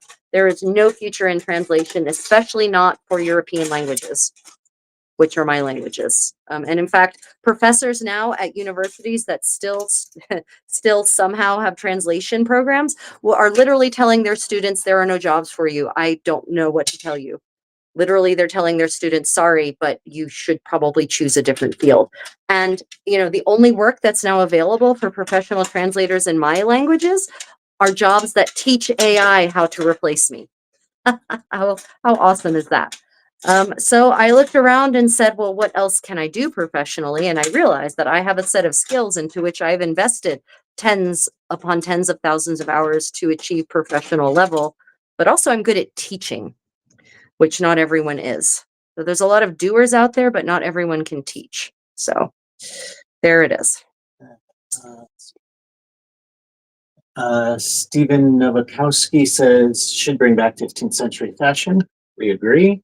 I agree. I actually spend a lot of days wearing my 15th century clothes, both my Franco-Burgundian and my Florentine clothes, and I doing things. I mean, just bustling about my apartment, cooking, cleaning, going out for walks, dancing. I even did a kickboxing workout in this exact kirtle that you see me wearing now, successfully, mind you. Although the kickboxing part was a little more challenging, but I still managed the kicking part was a little more challenging, but I still managed it. So yeah, I agree. 15th century fashions for the win, especially for gentlemen. Modern day gentlemen's clothing is just sad. It really is. Yeah, it's for the most part what men have as their sartorial options are colorless and shapeless, and in truth the shapes haven't changed. The basic shapes of men's clothing hasn't changed in almost 200 years. Because our basic shape doesn't change. That's because your base that's not true. Men's basic shapes have definitely changed, which is why the waist of pants has dropped lower and lower and lower over the last couple of decades. Let's see here. Pancake King. Yes, Pancake King, welcome. Nice to see you here. Does your husband get bored filming? No, I love looking at her all the time. He does not get bored filming, but he's not actually filming right now. The camera's operating itself. He's sitting over there doing his own thing. But no, he doesn't. He has a particular affinity for looking at me. So no, apparently. And no, I'm actually retired from the military now. I've been retired 9 months now. Much to our regret. Yeah.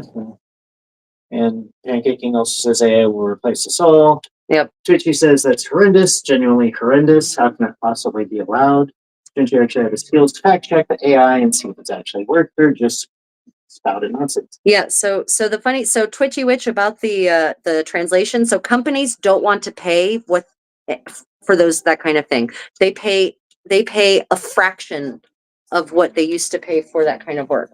Because what they do is they have the machine do the translation, and then they have a translator check it, but they pay peanuts. Literally, they wanted to pay me the same amount that I was earning as a brand new baby translator in 2005. They wanted to pay me as a senior translator with mad skills, tons of experience, the same in 2021 as in 2005. So yeah, nope. And that's the other problem, is that you combine the fact that my native language is English, and you've got the British Empire was pretty profligate and got out and spread English everywhere. And so now you have so-called native speakers in certain countries, former colonies, that have a much, much, much lower cost of living and much lower standard of living, but also a lower cost of living. And so instead, companies are paying people from places like India pennies on the dollar to do the work to do my job. And so I refused to degrade myself that way. And to earn the same that I was earning as a brand new translator. Talk about demoralizing.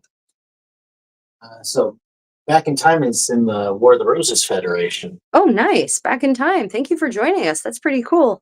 I'm actually not as familiar with the Federation. Do you all focus on the material culture, or do you include, let me rephrase it, of course, you're doing the war part, but do you also include the material culture, or is it mostly a focus of the reenactment of the engagements? I'm more interested in the material culture plus medieval martial art, or, harness fighting and whatnot, medieval martial arts as they apply in the context of that material culture. I'm not as interested in the reenactment of the battles. Big man history doesn't interest me so much, except as the way that it impacts material culture. Calvin Cat, why is Art Deco more about shapes and geometry, while Art Deco is all about nature-inspired things? I think that's more about the wants and mores of the time periods in which they were both inspired. Yeah, I'm pretty so my theory on art history in general, having studied art history at university as part of my degree work, is that it's all, and this is true of many things, science included. Um, it's all about reaction and counter reaction, right? So action and counter reaction, sorry, or action and reaction. I guess counter reaction is kind of a is the next step. Action and reaction. So, for instance, you have the strict clockwork culture and philosophy of the Enlightenment, which also results in neoclassical art and neoclassical lines, architecture, sculpture, right? Well, that's very, very regulated. It's extremely mathematical. It's extremely strict. And so from the reaction to that, or the counter reaction to that, depending on how you look at it, is the romantic period, right? Is romantic authors, is romantic art, is romantic architecture, right? So, which is all about returning to the simplicity of the Garden of Eden and stepping away from the strict structure of carefully metered lines of poetry and exploring music that is bombastic and that seems to reflect the randomness of nature more, right? So I'm pretty certain that, moving from Art Nouveau to Art Deco, it's all just a question of reaction and reaction. And also, humans get bored of the same thing after a while and are always looking for something new. So it's always just a question of what the next new thing is, isn't it? Meanwhile, there's people like us, practitioners of living history, who are just as happy to stay in whatever period we've chosen. Back time says all aspects of medieval was on the battlefield, but health has made me do more of cooking and sewing. Very cool. I also am very interested in these reenacting the aspects of social life in the 15th century. So I actually reconstruct and recreate 15th century dance from primary sources, often working from the manuscript. So what is modern day France, Italy, and England, actually. It's one of the things that people do hire me to do is teach 15th century dance workshops and classes and lead 15th century balls at their events, for instance. You'll be doing a War of the Roses thing. Yes, in fact, the first ever War of the Roses convention in the United States is taking place next February in Baltimore. And I have been hired to lead the dancing at that event and teach a dance workshop. So that is the 12th through the 14th of February. And yeah, Part of an all-female canning crew. nice. That is awesome. An all-female not canning, Jesus, canon An crew. all-female canning crew. Sorry, I don't know where the muscles of my mouth took me there, but yeah, that's pretty neat. That's pretty cool. How did you all dress as your all-female cannon crew? Were you wearing like cool kirtles that were just kilted up in a belt, or did you go for the doublet and hosen look of the artillery people back in 15th century England? I think there'd be a certain poetry about kilting up your skirts of your kirtle and just going out there and blowing crap up. And I know that's not what you're doing with cannons, but it's still fun to think of it that way. Okay, so there she is, my so-called milkmaid coif, not a milkmaid, not a coif. It is neither worn just by milkmaids, nor was it probably called a coif, either in French or in a medieval 15th century French, nor in a medieval English. It was probably called a kerchief in the 15th century English sources, and the shape was just not specified, and a couvre-chef in French. And again, the specific shape or distinctions between the different kinds of kerchiefs don't seem to be generally specified in the sources. Okay, here we go for the reveal. So for my quick and dirty thing that I do with my braids, by the way, when I'm by myself, is I just tie them in a series of half knots. And this is super quick and dirty. I have no evidence of this hairstyle amongst 15th century women. It's just what I do to get my hair out of the way. But honestly, it can be hard to know how women in various places in Europe what they actually did with their hair, because often their hair is covered, and the only time we see it uncovered is when it's either completely down uh, or they're being depicted as some kind of goddess or biblical figure. So that's not a reasonable a likely representation of a real woman in that era. So it can be really tricky to know, aside from Italy, where they have their hair completely out in the open in their portraits, or mostly out in the open in their portraits, it can be really tricky to know what they were actually doing under the various head coverings that they had. When they do Tewksbury, they have to do a bob kit, a male kit, but usually the kirtle is hitched up. Nice. I love the idea of, I want to go blow some stuff up in my kirtle. Okay. Okay, here it is. The so-called milkmaid coif, not worn just by milkmaids. Ready to resume action, as it were. Yep. And so in the sun, I can just pop it open like this, and it helps keep the sun out. If I want to be cutesy, I can fold it back like this. It can sit further back on my head. It can sit further forward on my head. It's completely flexible. The messy bun trend of the 1300s. That's, yeah, right. Yeah. There's, it can be, and I think one of the things I like about the 15th century is specifically that it's actually challenging to know what it is they're actually doing. Yes, Hanson. Lena asks, does Restream integrate the two chats? I don't know. Does it? No. So yes, Restream will, let me see. Restream will integrate the chat. For certain, so unfortunately, Restream cannot access all of the chats for all of the platforms. It can access Twitch and it can access YouTube. It does integrate them. So yes, depends on the platform. Not all platforms can it access. So unfortunately, that means if you're on TikTok, I can't see your comments. I am so sorry. Mostly because I'll be honest, I haven't figured out where to go and find my stream on TikTok so I can monitor it on my phone. So the reason we're getting up off the ground now is because we moved on to the finishing my finger loop braid part of our session. So this is one of our newer braids that we just recently discovered, in quotes, because we apparently never paid attention to the instructions Right. that were actually there, and we made up our own thing, and now we're doing the thing that was actually in the instructions. And this is one I did the short on what to do with super long loops, so you all are going to get to see me with my medieval Pilates workout here. So I just need to actually attach this. It needs a new anchor because the anchor it has is trash. So I'll just take the anchor out of this other test finger loop braid from this weekend. And remember, these were not called finger loop braids in 15th century English. They were called laces. And the making of laces, different kinds of laces, right? Not finger loop braids at all. Finger loop, I actually didn't look at the etymology of finger loop braid when that term first starts getting applied. I expect it's actually probably later, though. I'm thinking 19th century, maybe even. That's just me postulating, though. Because honestly, the word lace in English applied mostly to this kind of thing, and not to bobbin, because bobbin lace is a late 15th century, seems to be developed appear kind of suddenly in the late 15th century in Italy, and doesn't actually take over the word lace until the 17th century in English. But yeah, you all are hearing the linguist in me come out, in case you were wondering. Oh, this was an extra loop. Oh, I'll just cut it off. Oh yeah, remember you had the Right.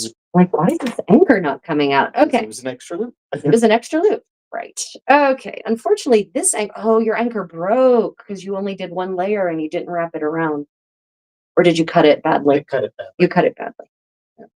I thought I was cutting in a different spot, but because I had it looped around twice, I was in the Thankfully, I'm able to migrate that up.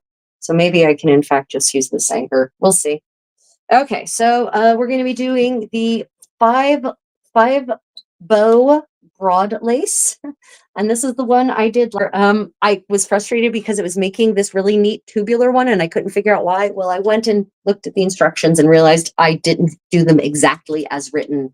I added a step that shouldn't have been there. I reversed on both hands when you're only supposed to reverse on one hand. So yeah, we're about to, I'm going to finish the other one now, and this one's going to be fully flat. And it turns out that if you make the loops on this like about 5 feet long, a little bit more than 5 feet, it actually makes something that's big enough for a nice little belt, not a belt with long ends, but a belt big enough to get around a 28-inch waist anyway. Yeah, so you're going to get to see my method for making longer laces, which is to use my toes.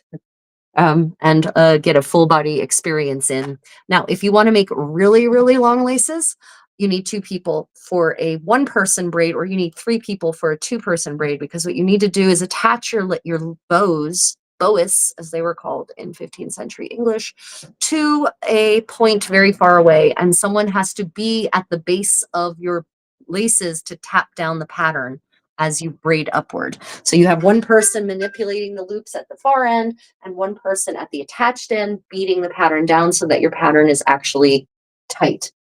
So I actually, interestingly, despite having done lace making in the 15th century term since the year 2003, I've never actually done that method of doing super duper long loops with someone at the far end tamping down the pattern. Instead, I just have learned to join my lace tapestry. This is The Sense of Hearing, Lire, from the series that is in the Cluny.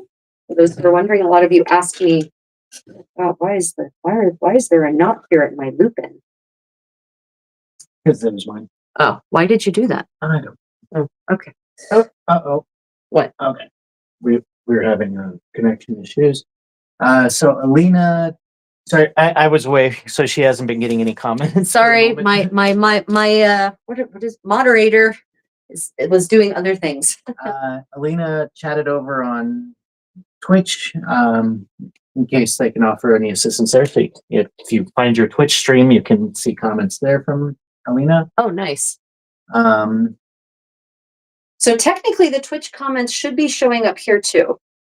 And they would have a little purple Twitch symbol on them because, handsome. no, not that. Oh.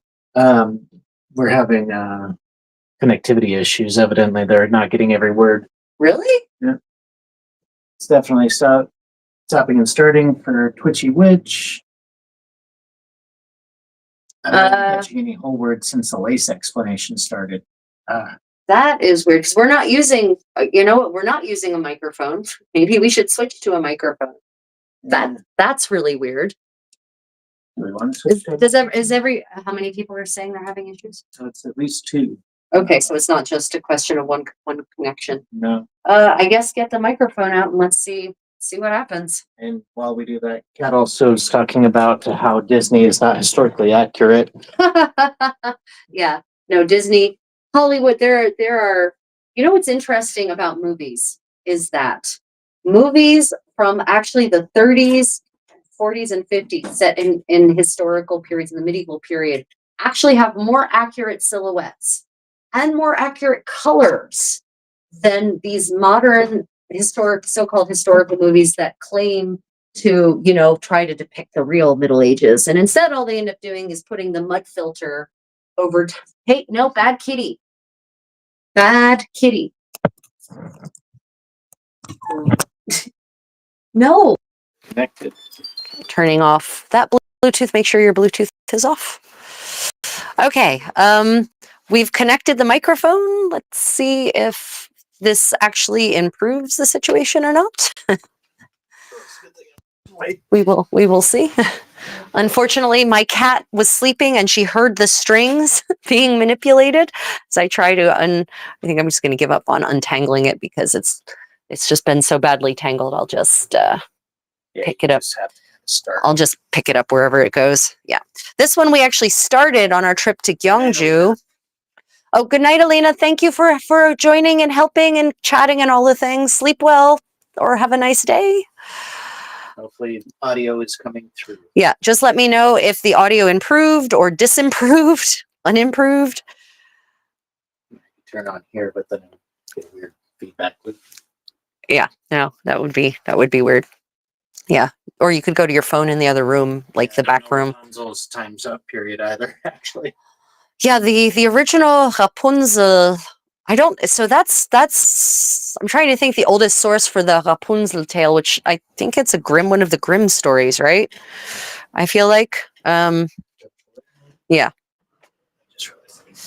Okay, so let's see what we've got going on here. This is definitely going to have a mess in the middle of it, but that's okay. It is what it is. I just wanted to use this as a chance to actually review this braid, which means I actually need the manual. Could you pass me 5 bows? Take 5 bows to Hearted. Yeah, I think Rapunzel's a Brothers Grimm story, which means it's in which case it's set in the, mystical past of fairy tales. Is this the thin lace of 5 loops? The thin lace of 5 loops, yeah. Right there. Okay, this is the one that starts like this, right? Yeah. Right. Okay, that was it. That was the step I was missing. Yeah, thin lace of 5 loops, and it's only reversed the first time. I'll be away from the comments for a moment. We'll get to them as soon as I get back. Yeah. Okay. Reversed.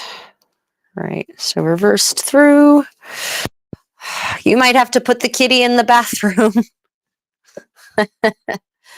Oh my God. Do any of you have cats? What is your life like trying to do medieval crafts with cats? I find it it's interesting. No. Walk away. Walk away, kitty. Oh my goodness. That's right. So yeah, I have to review this. So let me see. Then we end up with this. And then that moves down. And then this one comes up here. All right, it's been so long since I worked with this. It's been a couple of weeks since I actually did this one. And then we go through and grab the inner loop B right to take the outer loop of B right unreversed. C takes B right unreversed. Great. And we're back to the beginning. Well, I'm certain that that was full of mistakes. Okay, starting again. A right goes through the loop on, excuse me. A right goes through the loop on B right to take the bow on C left reversed. Check. We tighten. And then B right takes B left unreversed. Check.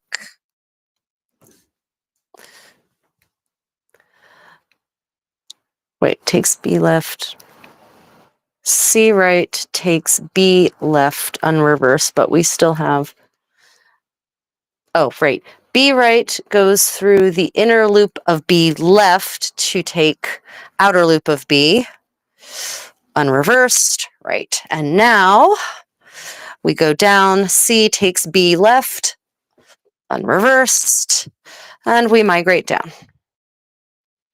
Right. Okay. And then A left goes through the loop on B left to take the B loop on C right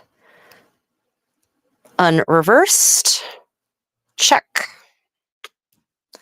And then B left goes through the inner loop of B right to take the outer loop of B right unreversed. Check. And then C left takes B right unreversed. Check. And lower A to B right. Begin again. Great. Okay. Okay, so this is the only reverse spot, is this little C here. Right. Okay, and we go through B for that. Yep. Okay, great. And then we swap across. Check. Right, it's all coming back. Maybe. We'll see once I actually start going. Okay, unreversed this time. Unreversed, Rachel. Unreversed.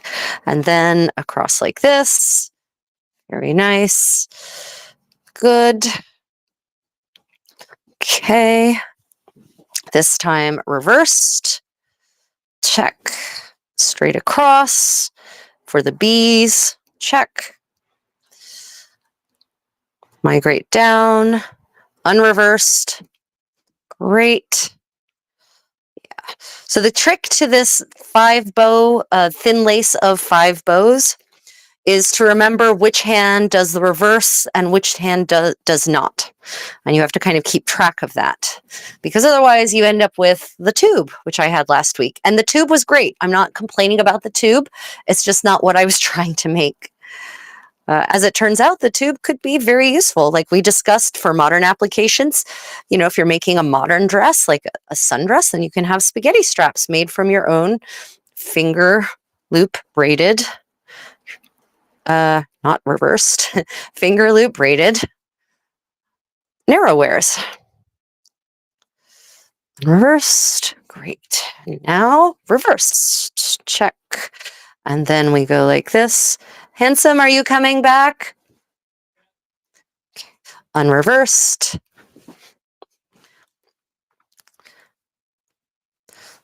Unreversed. Move down and reversed. And if you want to see this step-by-step of this braid broken down, I think I did this one 2 or 3 weeks ago. I broke it down step by step slowly in our Gyeongju finger loop braiding live session. Yeah. Okay. Unreversed. Kitty, I love cats. Yeah, I love cats too, but my cat's a string junkie, so she literally was asleep dead somewhere, and I swear she heard me dragging the yarn out, and suddenly she's over here, unreversed. Pepperminty Freshness is going to follow you on Twitch. Oh, thank you. Yeah, I'm just really getting, I mean, I launched a Twitch channel like 2 years ago, but I honestly did nothing with it because I honestly couldn't bear the thought of investing the kind of time that it took me to get YouTube to where it is. But now that I have this Restream, I can multi-stream, and so that makes it much easier to build up communities in other platforms. Yep. Twitchy, or no, sorry. Callowby Cat says, the clothing that Puritans wear reminds me of medieval or Middle Age fashion. Yeah, no, I mean, well, if you look, Dutch stuff. yeah, the Dutch stuff. Yeah, that's so different from medieval clothing in my mind. The early 17th century stuff. It's so much more structured. It's got so much more lace, and those ruffs. That's all very not medieval. Ruffs are very much a Renaissance thing, a late Renaissance thing, no less, moving into Baroque. So yeah, to me, I guess if you know, right? If you study a period enough, then you develop a very keen idea of what the aesthetic really is. You know, I will tell you that in answer to the question that I got in one of the comments about the last lace making thing, which was a great one. The question was, when did bobbin lace become the thing that was lace when did finger loop braiding turn into bobbin lace? And it didn't, is the answer. But the word got co-opted. The word lace got co-opted. Anyway, the thing I learned I went to go look up the history of bobbin lace, because I never really looked at it in detail, because it isn't really very common in my, it's not really part of my medieval cultural paradigm. So I went and looked it up, and I found a paper on bobbin lace making written back at the end of the 19th century. And there was a chapter in quotes that said medieval bobbin lace. And I'm like, okay, well, there isn't medieval bobbin lace. So what are you on about? Well, they didn't mean medieval like modern people mean medieval. They meant medieval from a 19th century perspective, which for them was the end of the 16th century, which is definitely not medieval anymore. So much has changed about the world by then. But on the other hand, terms like medieval and Renaissance and Baroque, these are all not necessarily very useful, because they don't necessarily have any, history doesn't work like that. Like, it's the end of the Middle Ages, it's the Renaissance. It's the end of the Renaissance, we're now into the Baroque. That's not how it works. So I think it's more useful to refer to things by their specific date, or at least their century, if not a decade in that century. Okay, soapbox about the futility of Victoria or Renaissance labels about history, because it is actually in the end of the Middle Ages. Petrarca is the first one to talk about the Dark Ages, by the way. And then, of course, Vasari comes up with the term Renaissance. So, yeah, it's kind of funny when you glorify your own era as being the best thing ever. What the bloody hell happened here? Something weird has gone on down here. I don't know what happened. That one may be a lost cause. No, it's not a lost cause. It's a good practice piece anyway. Yeah. Good practice piece. And remember, these practice pieces, when you're learning various laces, the practice pieces can always have a use, right? You can always find a use for them. I mean, unless they're really, really bad, but usually at least they can be used as ties for bags. If you have bags like of snacks, nuts, or chips, or whatever is your snack of choice that needs closing, you can use those instead of rubber bands or plastic twisty ties. So, you know, you can use them as, if they're not too terribly bad, you can use them as hair ties. You know, there's always a use for them, I find.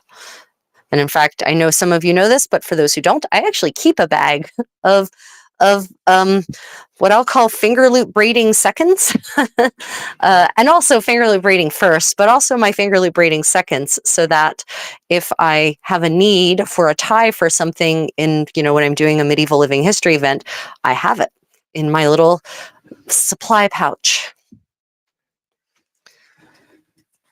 Are you performing the old cha-cha slide? Yes, that is exactly. That is, yes, this is definitely ye old cha-cha slide for certain.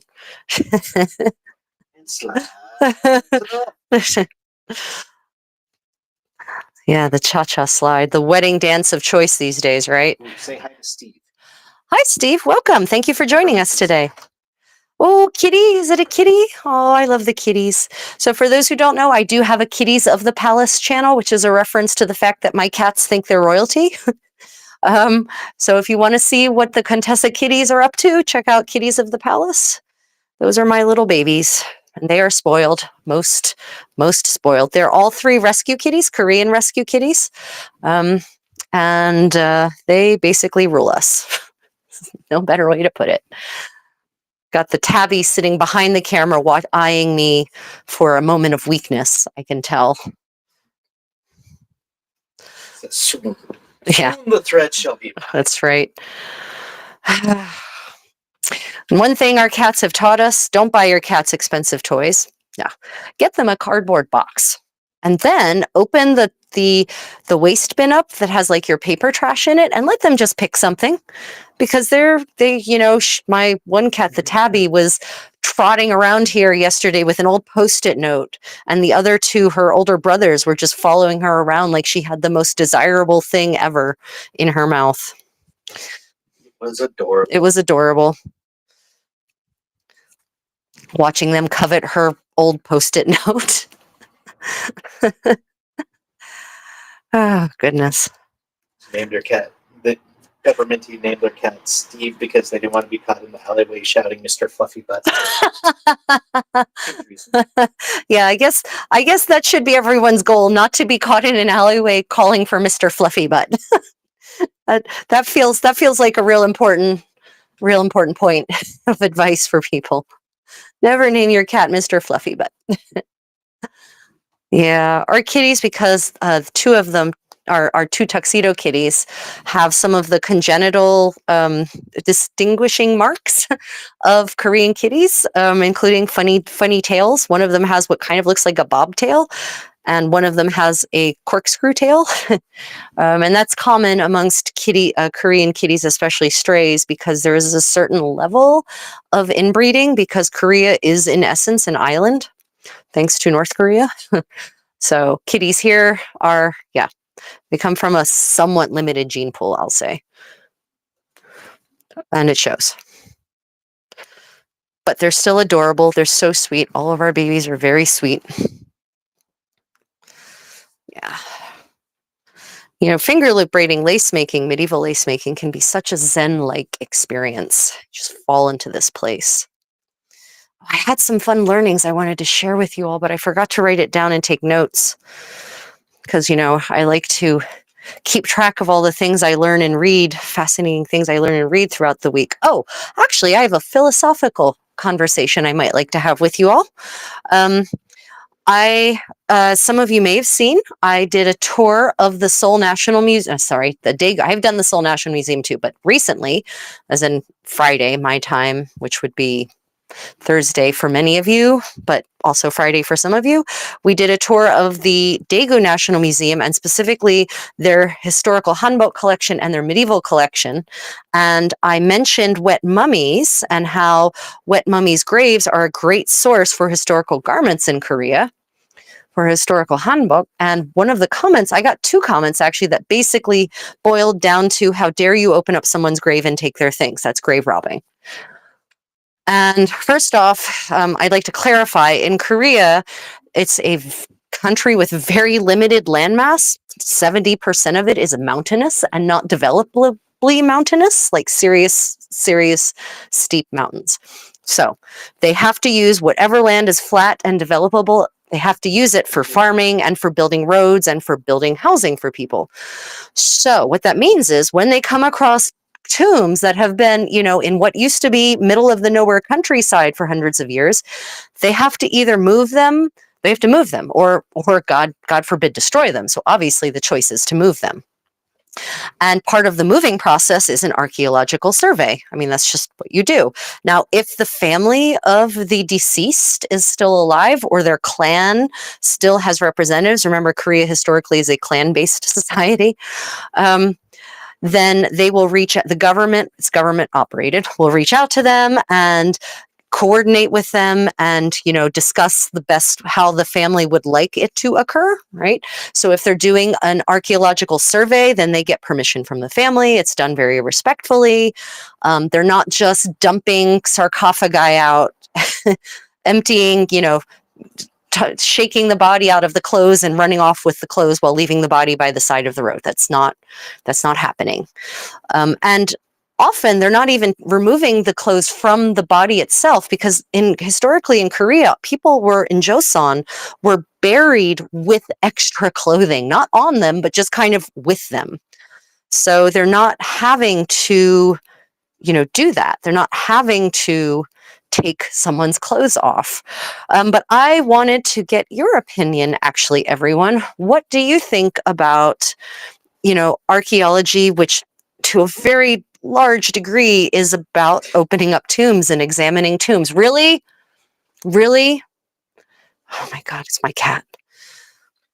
So what are your thoughts on opening up tombs, on examining the grave goods of, studying them, surveying them, including the grave goods in museums rather than reinterring them? I've always had a very, do as you want, do it unto others as you would like done unto yourself. And I have no problem with my grave someday being opened and studied. I mean, but I also, have basically, I'm an organ donor, so I don't even, that's I'm all about, benefiting future human understanding, whether it's science or material culture or whatever. So what do you all think about, the study of grave goods, of grave clothes, of the individuals in the tombs? It's an interesting, because I actually asked the person who commented, because I'm genuinely curious. So in that case, if you're saying that this is grave robbing, do you therefore think that museums should basically be emptied out for the most part, and the items that are on display should be returned to the earth? Is that something you think should happen? So far, no comments on that, but they say you look like the 1489 yo-yo champion. Yeah, I can't argue with that. That's pretty funny. 14, what year yo-yo champion? 39. 1439 yo-yo champion. Awesome. Fantastic. We have pictures of them. Going back that far. Nice.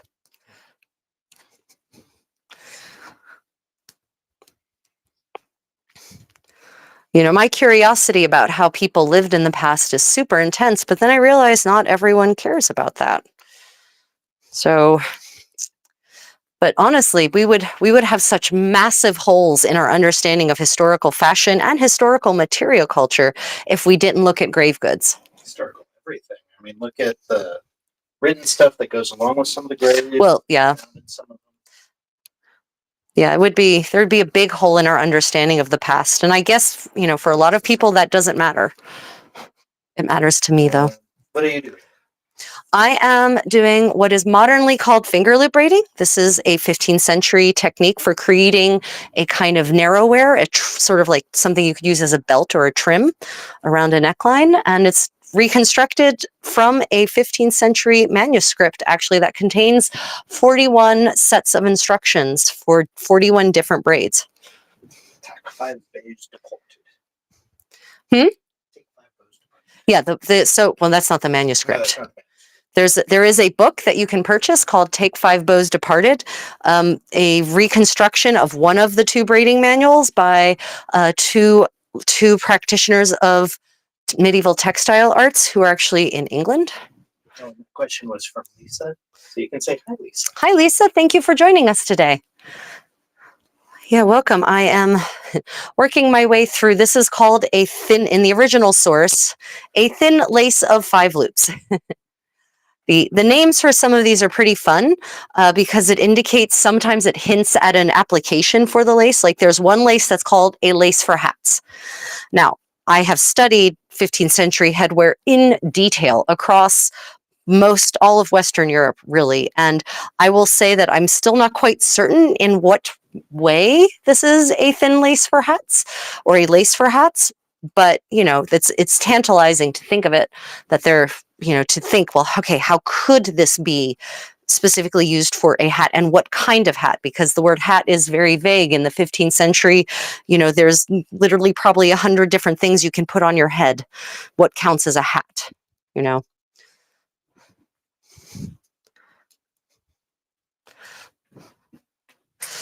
And that is one of the things I like about finger loop braiding, is that it can be very physically active, and you don't have to just sit still to do it. Unlike sewing, where if you're hand sewing anyway, you really do want to sit still. If you have a treadle sewing machine, then you can sit still, but your foot's still doing something. But I actually prefer hand sewing in general because of the way just the tactile sensation of it, the results are, you can see the progress happening instead of watching it race by you, and you're not going to sew through your finger the way I have using a treadle sewing machine, for instance, making 15th century pavilions.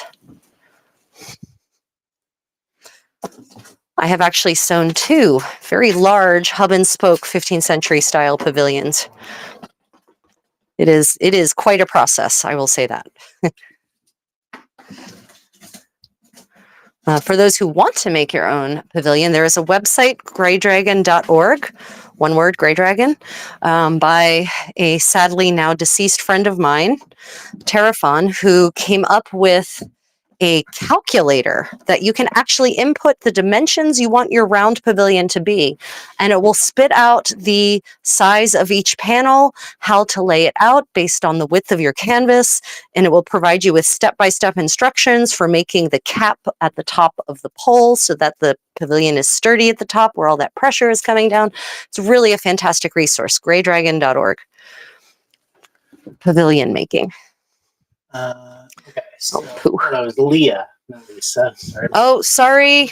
My moderator wasn't reading with glasses on. And then Leah, apologize. I was answering your question. I feel if it's done for historical knowledge and handled respectfully, regardless of how old the remains are, then it is okay. Most of what we now know came from such actions. Yeah, I'm with you 100%. Who is it that said that? Daphne. Daphne, agree with you. That's my take as well. Grave robbing is where what they used to do in ancient Egypt and other times all since then throughout the world, where robbers would literally break into the grave, dump the body, steal the goods, and run away. That's grave robbing. Respectfully handling a grave, treating the deceased with care, examining their lives, and documenting it is kind of actually a way of giving them real immortality, in the sense of immortality in the memory of others, which most of these people have been forgotten otherwise. But I know about Diego de Cavanilla because of his grave garments, right? Otherwise, I would have no idea who he was. Thank you, Leah, for understanding. I gotta wear my glasses or I can't. Yeah, thank you, Leah. Apologize for that. She said that's okay.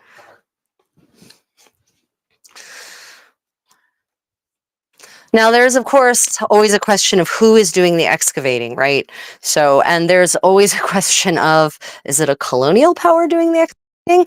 How do the local people feel about that process? And I do believe that should absolutely be taken into account.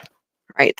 It isn't as black and as white as either open the graves or don't open the graves. I feel like there's certainly more complexity to it, but all things being equal and, respect being given and power imbalances not being taken advantage of. Yeah, that's my view on it. But I respect other people's views on it as long as we can, be polite to each other about it. I'm just curious, genuinely curious, what people think about opening up graves, tombs, excavating them, performing archaeological surveys of the goods.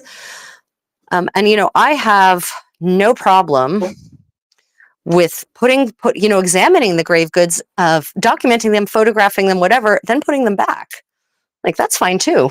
Well, heck, with today's 3D imaging, they can make full-on, minutely accurate replicas of anything they get. Yeah, I mean, I have to admit, fashion historian, I really want to be able to touch the things and look at them closely, with gloves, of course, and carefully. But I really want to. I would rather them not get put back in the grave. But as long as very high definition pictures are taken and saved and published, then that's fine. That's enough for me, anyway.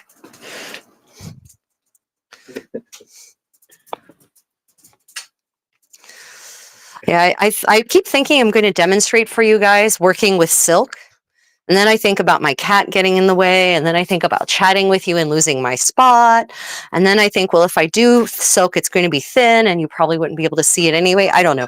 Let me know if you all, if you, my dear fellow creators, if you would like to actually see me work in like proper silk instead of this kind of cotton yarn that I've been doing a lot of my test runs in. You can see the hobby. Yeah, just let me know. So now I've reached the spot where I no longer need my feet. It says, I don't care what they do to me once I'm gone. If I can help anyone learn, then dig me up. Yep, that's my Leah. I'm right there with you. Right there with you. I mean, and I'm an organ donor. So like literally I'm like, use my body in whatever way will benefit other people, please. Of course, I think that especially I would like to be interred with, some of my favorite goods, just like a good classic first millennium Korean burial, just to confuse archaeologists. Because I am that ornery. Somebody said this individual from the 15th century was buried in a right. first century grave. I mean, obviously carbon dating of any fabrics would unconfuse them a little bit, but then they'd still wonder why. Right. 23rd century grave. Good catch. Yeah. Okay. This is going pretty well. I like to, when I learn a new braid, I really do have to practice, do it a bunch of times before it becomes permanent muscle memory. There's some braids I've done so often that I can literally do them in my sleep. So my goal is to make that the case for pretty much any braid. Any set of finger looping.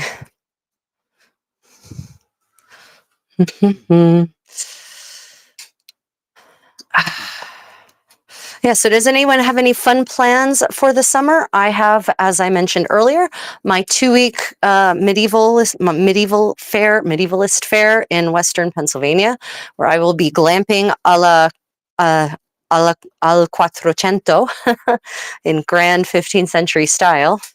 And I'll be doing a whole bunch of streaming to share that experience with you all, especially for specific things like my dance classes. I'll be teaching a lot of dance classes. I will live stream my red and gold ball. We'll be definitely, as I said earlier, we'll be definitely sharing our laundry days with you.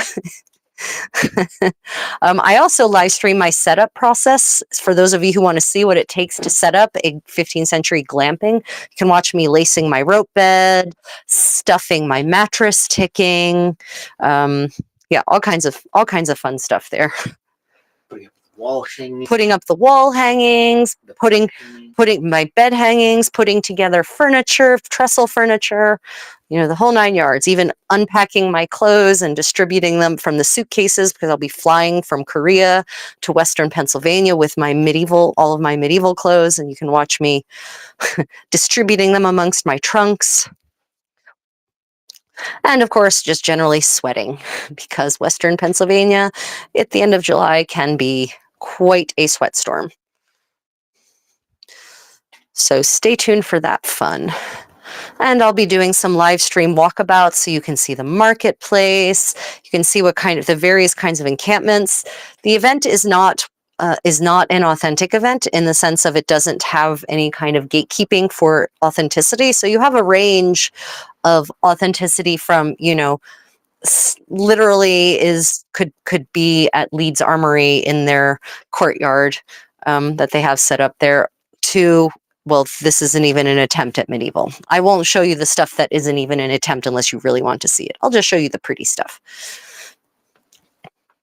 But I will be happily take you with me on my adventures.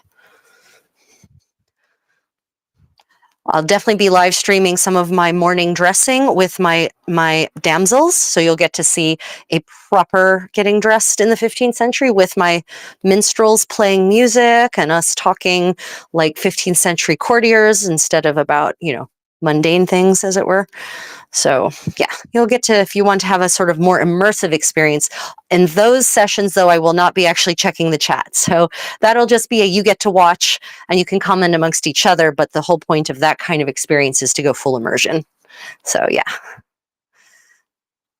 So stay tuned for all of that fun. End of July, last full week in July, first full week of August. I'm jealous, Peppermint Tea. We got to go to the Leeds Armory.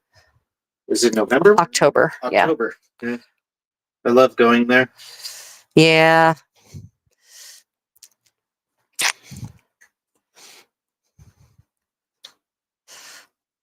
Yeah, the Royal Armories has some really interesting pieces for certain. I especially, oh shoot, I think I reversed that one. Oh well.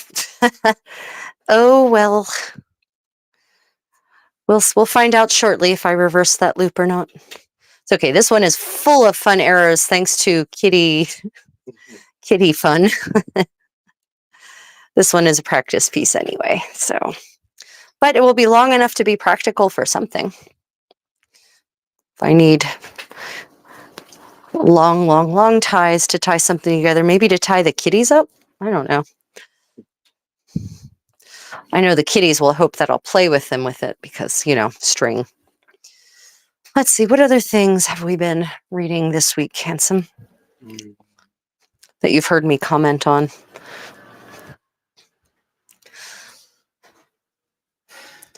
Other questions we had? No, why?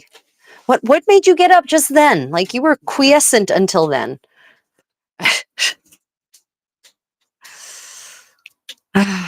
Kitties.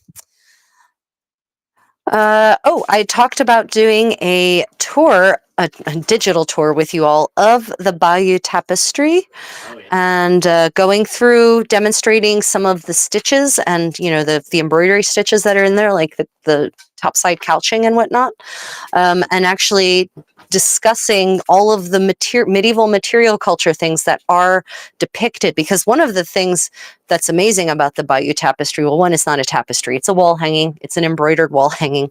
It's one of the greatest pieces of non-tapestry textile art there is, but it depicts a lot of aspects of daily life at the end of the 11th century in ways that we don't have them depicted in any other source. It actually shows feasting and and how a table is laid. It shows clothing. It shows, a royal throne room. It shows all kinds of arms and armor and weapons and ships. And we don't have those kind of excellent detailed visual references for most of those things from the end of the 11th century. So it's a pretty rich resource in general. So because there is a very high definition digital version online available, I thought that might be fun to take you guys on a tour of it. And I was going to do it in collaboration with Philip from Irish Medieval History, because he is actually very familiar with that period. And I thought that would be a really fun thing to do as a collab, because he's not necessarily as familiar with aspects like feasting and, sort of the softer side of life in the 11th century, something no one ever said ever, probably. Yeah, so I thought that would make for a really fun, what would be our Sunday morning / Saturday night live show, depending on where you are in the world. Our weekly collab. So, Leah, we're currently visiting Korea. We have lived here on and off for the past 8 years out of the past 11. And actually, Korea is incredibly safe. It's one of the safest places we've ever lived. It's wonderful. If you ever get an opportunity to visit Korea, highly recommend it. Yep. And you live in Northwest Arkansas. Oh, yeah. I've only driven through Arkansas. But no, trust me, travel is the best. Can't leave that alone. Yeah, travel. I mean, I've been traveling basically since I was like 18 months old, I think is the first time I took a plane trip. So travel has been my life for a very long time. The best thing anyone can do for themselves is get out of their home country and see other parts of the world. Meet people from other places, see how they live, talk to them, feel how they think, try their food, try their music, try their dance if they have it, right? It's the best thing you can do for yourself, is expand your horizons. And I don't mean just you. I mean in general, anyone, all of you. Travel, damn it. Get out of your hometown, get out into the greater world. Go to a place that doesn't speak your language. Flop around a bit. But let me tell you, travel now is not like it used to be when I started traveling internationally, back when language was an actual barrier, because now you have all these translation apps that are actually, and this is coming from a professional translator, so I hate to say this, but they're pretty damn decent. So, and this is why even for interpreters, interpreting work the days of interpretation as a professional field are numbered. So yeah, traveling internationally is no longer the sweat-inducing challenge it once was on the language level. Did I do it? The cat no doubt turned the camera. That's our kitty. Yeah, travel, and one of the reasons I love traveling is to learn the history of other places firsthand by going to their historic sites, by going to their museums, by, if I can, going to a living history place and seeing how they actually, daily life was in the past, experiencing their arts and crafts. Yeah, I was military, so we moved around a lot for that. No, I just left. I'm a linguist by profession, so I expatriated. I immigrated to Germany when I was 22, and then spent most of the rest of my life living abroad, or have spent most of the rest of my life living abroad. So, yeah, I did it on my own, not the military. And free from life. Yep, we agree. Get out of your cage and fly away. Yep. Yeah. Fly far. Fly far and fly to different places, right? Don't just go from point A to point B and get stuck in point B. Every place has something worth seeing, doing, visiting, trying. Agreed. Especially the food. Oh, did you tire the baby out? Uh-huh. Oh, how are the sound issues, everyone? Did the intermittency stop? That was weird. Oh, the military sent us here, so we lived here. I was a captain in the Army, and this was just where we were assigned to. Yeah, don't talk at the phone. The microphone's on my chest. Oh, I forgot. You have a microphone. Yeah. I don't know if they can hear me. I've been talking. But so for those of you who might be interested in moving to a foreign country, there are many foreign countries that welcome people from affluent countries with some amount of savings. Also, you can always look at teaching English as a second language in a lot of places. Korea, a good way to come and experience Korea if you want to, actually experience it by living here, is to get a job teaching English at one of the schools. Now, granted, it's going to be long hours and whatnot, but it is a great way to experience it. I wouldn't recommend it as a career because it doesn't pay terribly well. But yeah, and it's not just, you can do that in Japan. You can do that in lots of places throughout the world. At least until English stops being the lingua franca. But for now, it's still the lingua franca, so it's still a valuable language to get you into a country just to teach it alone. We'll see how long that lasts.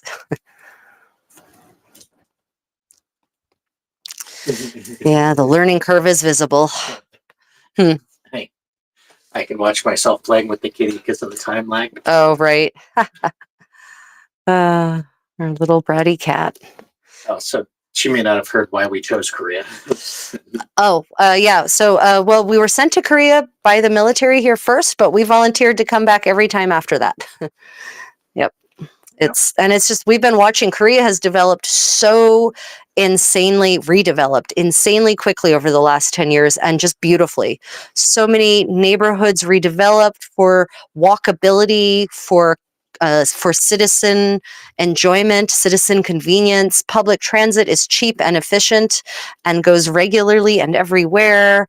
It's very safe, lots of green spaces, hiking and biking and walking, super easy. You don't need to have a car here, even though people do as a form of conspicuous consumption, but they don't have to. Yeah. The history and culture, they've been rebuilding all of their historic sites that were destroyed by various wars, including by Japanese occupation and the Korean War. So you can now visit medieval Korean palaces reconstructed to be like they were the day they were first built 600 years ago. So it's a pretty great place to visit. We really like it a lot. You should check out our walking tour of Gyeongju that we did last. Oh yeah, I have so I think we did a walking tour that got on this channel. If you want to check out historic Gyeongju, I also have a walking with the Contessa channel for people who just like watching walks and going on walks virtually.